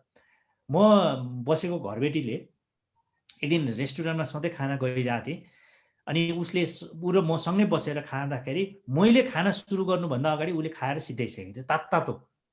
अनि मैले त स्टार्टै गर्न सकिरहेको छैन, यति तातो कसरी खाने भनेर हामी चाहिँ उसको जेनेरेसनले होइन, अब एज अलिक सिनियर सिटिजन नै हुनुहुन्थ्यो, उसको जेनेरेसनले चाहिँ के भने काम मात्रै हेर्थ्यो अरे, कति चाँडो खाएर त्यो काममा जाने भनेर। त्यसले गर्दा बानी परिसकेछ। त्यस कारणले you can take your time भनेर मलाई चाहिँ टाइम लिएर खाऊ, तर हामी चाहिँ यसरी हाम्रो बानी चाहिँ यस्तो भयो भन्ने कुरा भन्नुभएको थियो। त्यस कारणले अलिकति मिहिनेत गर्नु पर्यो, कन्टिन्युटी दिनु पर्यो, अवसरको खोजी गर्नु पर्यो। अवसर नपाइकन फेरि काम गर्न पनि सकिँदैन त्यो।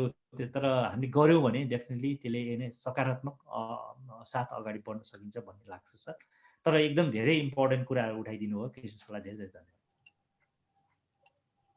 हस् त सुनिल सर। विमल सरको केही छ? विमल सर, हजुर विमल सरको हात उठेको छ। मैले उहाँलाई पनि अनम्युट गरेँ। विमल सर हजुर।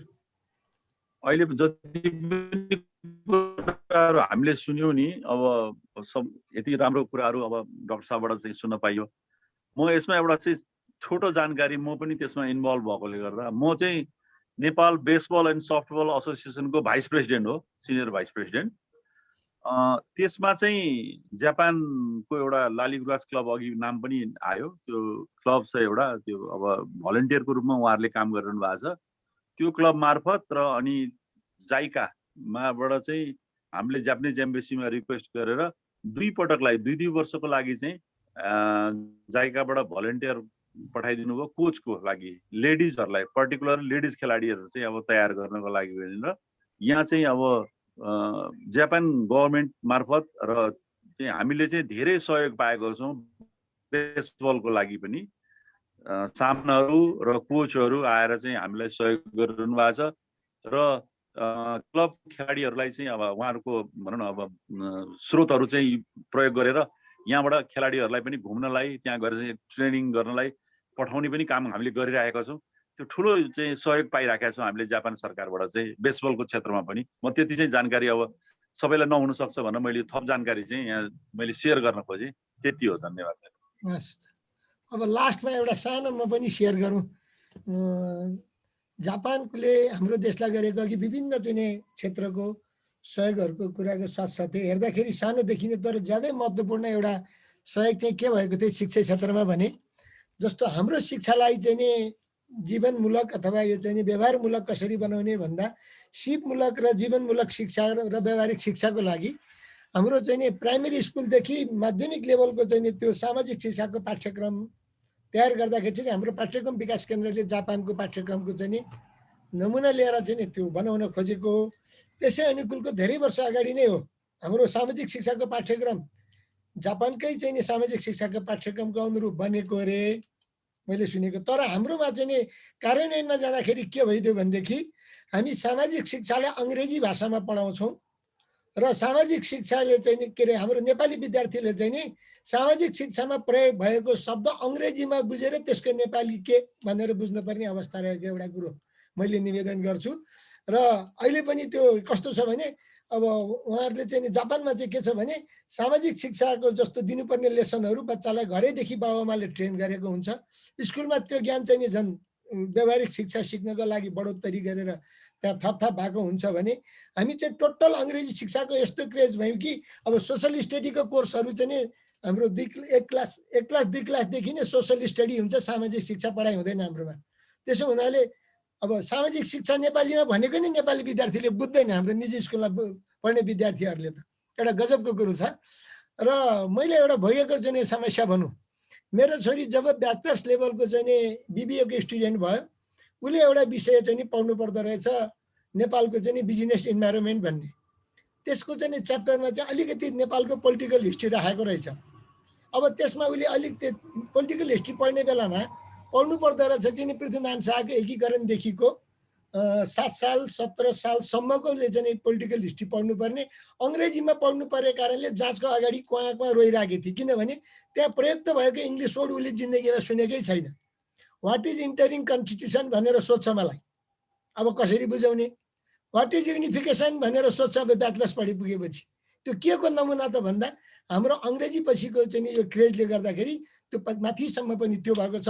र त्यसले यस्तो डेभलप गरेको छ चाहिँ म पछि एकचोटि स्कुलको विद्यार्थीहरूलाई चाहिँ नि सामाजिक शिक्षा किन अङ्ग्रेजीमा पढाएको, यो चाहिँ नेपालीमै हुनुपर्ने भनेर कुरा गर्दाखेरि सबै विद्यार्थी मसँग हाँसे के।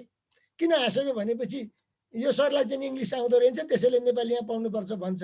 अनि यो पढेपछि भोलि सरकारी जागिरमा लोकसेवा पास गर्न चाहिँ नि सजिलो हुन्छ भनेको त विद्यार्थीहरू मजाले हाँसे। किन हाँसेको भनेको तपाईँ हामी यस्तो चाहिँ नि बोर्डिङ स्कुलमा पढेको विद्यार्थीले सरकारी जागिर खान्छ भनेर कसरी भन्नुभयो भने त्यस्तो खालको चाहिँ नि हाम्रो टिचरले चाहिँ उहाँहरूमा चाहिँ नि त्यो ट्रान्सफर गरेर छ। मानव उसले इङ्ग्लिस पढेपछि ऊ नेपालको लागि होइन भन्ने कुरो चाहिँ नि त्यहाँ पढ्ने विद्यार्थीहरू सबै निम्न मध्यम वर्गीयको चाहिँ नि गार्जेनको छोराछोरी थिए।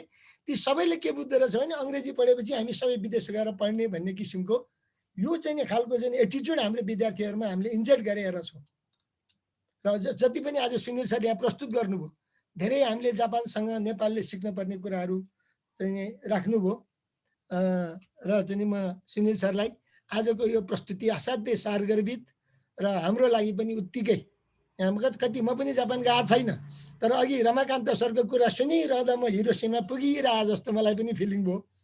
र चाहिँ नि यस्तो जीवन्त यहाँको अनुभव चाहिँ नि यो आजको चाहिँ नि हाम्रो यो 179औं श्रृङ्खलामा हामीले चाहिँ जोड्न पाएकोमा U3को सम्पूर्ण सहभागी साथीहरूको तर्फबाट म आजको स्रोत वक्ता इन्जिनियर डाक्टर सुनिल बाबु श्रेष्ठ उपकुलपति नास्टलाई चाहिँ हार्दिक धन्यवाद दिन चाहन्छु।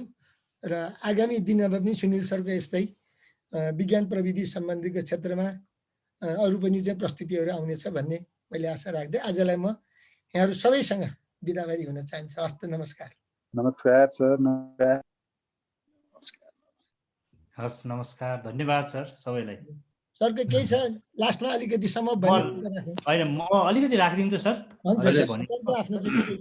होइन यो एकदम राम्रो आएको थियो सर, यहाँ सुवर्ण सरले पनि राख्नुभयो दुई तिनवटा कुराहरू, किनभने शिक्षा क्षेत्रमा लाग्नु भएको छ, स्कुलहरू पनि धेरै चलाउनु भएको थियो। मेरो अनुभव हामी कलेज पढ्दाखेरि पनि त्यो जापानमा कलेज पढ्दाखेरि पनि के गर्थ्यो भने इन्टरनेसनल स्टुडेन्टहरूलाई विभिन्न कलेजहरूले बोलाउँथ्यो कि, त्यसले अब नेपालको बारेमा त्यो कलेजका अन्य विद्यार्थीहरू स्कुलले बोलाउँथ्यो कि, त्यसले गर्दाखेरि त्यो स्कुलका विद्यार्थीहरूले त्यो इन्टरनेसनल स्टुडेन्ट मार्फत त्यो विभिन्न कन्ट्रीको बारेमा जानकारी प्राप्त गर्न सक्थ्यो होइन, त्यो इन्टरेक्सन। त्यस कारणले हाम्रो नेपालमा रहेका विद्यालयहरूमा पनि यहाँ पनि नेपाली धेरै विद्यार्थीहरू पनि छन् र विदेशीहरू पनि छन्। उहाँहरूलाई पनि एउटा रेगुलरली 2 महिना 3 महिना अथवा 1 महिनामा कन्टिन्यू बोलाएर त्यो बारेमा चाहिँ बोलाएपछि एउटा इन्टरेक्सन पनि विद्यार्थीको राम्रो हुने र जानकारी पनि प्राप्त हुन सक्थ्यो। त्यो एउटा थप्न पाएदेखि अलिकति एक्सपोज पनि हाम्रो विद्यार्थीहरूले पनि पाउँथ्यो कि जस्तो मलाई लाग्छ। एउटा पाटो त्यो हो। अर्को चाहिँ के हो चाहिँ भने जापानमा म जाँदाखेरि मेरो अनुभूति चाहिँ के हो भने कुनै किताब नयाँ निक्लियो भने त्यो 1 महिनाभन्दा कम समयमा नै त्यो ट्रान्सलेट भएर जापानिजमा आउँथ्यो राम्रो किताबहरू। भनेपछि ऊ आफ्नै भाषामा आनन्दसँग त्यो किताबको सम्पूर्ण कुरा बुझ्न पाउँथ्यो कि राम्रो किताबहरू त्यो बुझ्न पाउँथ्यो। त्यही कारणले भाषा भनेको चाहिँ एकदम महत्त्वपूर्ण हो जस्तो लाग्छ। जापानले चाहिँ त्यो मेन्टेन गरेको छ। हुन त अब इन्टरनेसनल ल्याङ्ग्वेजको हिसाबले चाहिँ इङ्ग्लिसलाई पनि त्यत्तिकै मजबुत हिसाबले लैजान सके फाइदा छ होइन। तर मेरो विचारमा हाम्रो नेपाली भाषालाई चाहिँ एकदमै जोड दिनुपर्छ। मौलिकता भनेकै हाम्रो त्यो हुन्छ जस्तो लाग्छ सर। नभए मान्छेमा के नै डिफरेन्स हुन्छ र? भाषा हाम्रो नै त्यो चाहिँ गुम्यो भने त केही पनि त्यो अरू हुँदैन। एक्ज्याक्टली यो भाषामा चाहिँ हामीले चाहिँ एकदमै जोड गर्ने। हामी कति अब हामी शुद्धाशुद्धि कुराहरू नै हामीले भुल्न थाल्यौँ, हामीले आफ्नो बोल्न नै छाड्न थाल्यो होइन। यो कुराहरू छन्। त्यस कारणले भाषामा चाहिँ अलिक प्रेमका साथ अगाडि बढाउनुपर्छ। त्यो स्कुलमा चाहिँ मजाले त्यो चाहिँ गर्नुपर्छ भन्ने मलाई लाग्छ। अर्को थर्ड चाहिँ मलाई एउटा लागेको, म आफै कलेज पढ्दा म आफै पनि पढ्दै पनि जापानिज कल्चर सिक्नुपर्छ, त्यसको भाषा बुझ्नुपर्छ। अनि त्यसपछि के जान्न सकिन्छ जापानी इन्भाइरोमेन्टबाट चाहिँ बुझ्नुपर्छ भन्ने मलाई लाग्थ्यो। र यस्तै मौकामा चाहिँ होमस्टे कार्यक्रमहरू थियो कि त्यो होमस्टे कार्यक्रमहरू चाहिँ नेपाली विद्यार्थीहरूलाई पनि यो चाहिँ विद्यालयले चलाउँदाखेरि राम्रो हुन्छ कि जस्तो लाग्छ होइन, अथवा कलेजहरूले त्यो चलाउँदाखेरि चाहिँ राम्रो हुन्छ भनेर लाग्छ। इन्टरनेसनल स्टुडेन्टहरू पनि हाम्रा विभिन्न अब भनौँ न के अरे यो भाषा क्याम्पसदेखि लिएर त्रिभुवन विश्वविद्यालयमा पनि विभिन्न छ। उनीहरूलाई पनि विभिन्न ठाउँमा पठाएर हाम्रो गाउँ परिवेशमा बसाएर होमस्टे गर्दाखेरि त्यसले चाहिँ एउटा चाहिँ आत्मीयता जोडिँदो रहेछ जस्तो मलाई एकदमै त्यहाँको कल्चर बुझ्नको लागि, त्यहाँका मान्छेहरूसँग बुझ्नको लागि नजिक सम्बन्ध बनाउनु चाहिँ त्यही कारणले यो कुराहरूलाई चाहिँ इन्ट्रोड्युस अझै हाम्रो पुगे छैन कि जस्तो लाग्छ। यो कुरा चाहिँ गर्दाखेरि राम्रो हुन्छ जस्तो लाग्छ। मलाई आजको यो समय दिनुभयो, आयोजकप्रति म हार्दिक आभार प्रकट गर्न चाहन्छु। धेरै महत्त्वपूर्ण कुराहरू मैले पनि सिक्ने अवसर प्राप्त गरेको छु सरहरूबाट, म्याडमहरूबाट। एकदमै मेरो लागि पनि एउटा शिक्षा प्रद भएको छ। यहाँहरूको अनुभव, यहाँहरूले जान्नुभएको धेरै कुराहरू मैले बुझ्ने अवसर पाएँ। यहाँहरूप्रति म हार्दिक आभार प्रकट गर्न चाहन्छु र म आयोजकप्रति म यो जुन कन्टिन्युटी भइरहेको छ 100 अब लगभग 200 सिरिज पुग्न लागिरहेको छ, त्यो धेरै हजार सिरिज पुगोस्, लाखौँ सिरिज पुगोस् भन्ने मलाई लाग्छ। र यसमा यो हामी सबैले यसलाई सहयोग गर्दै अगाडि बढ्नुपर्छ भन्ने लाग्छ। यो एकदम राम्रो छ र यसका एक्टिभिटिजहरू चाहिँ अरू कुराहरूमा पनि जोड्दै जानुपर्छ। किनभने सिनियर सिटिजन्स अहिले मैले भने नि यो ट्राभलको कुराहरू यसले चाहिँ एकदम धेरै बुझ्नको लागि होइन एउटा कुराहरू अलिकति अब कोभिडको वातावरण हुँदाखेरि यो अनलाइनबाट हुन्थ्यो, अब चाहिँ फिजिकल पनि बिस्तारै त्यो मौका मिल्यो भने भेटघाट गरेर अगाडि बढ्दाखेरि चाहिँ अझ बढी सहकार्य एउटा एकअर्कामा बुझ्ने, एकअर्कामा सहयोग गर्ने भावना पनि र सहयोग गर्न पनि सकिन्छ जस्तो लाग्छ। त्यो बढोस् भन्ने मलाई लाग्छ र यो कार्यक्रमको चाहिँ एकदमै सराहना गर्न चाहन्छु। धन्यवाद। धन्यवाद सर। धन्यवाद।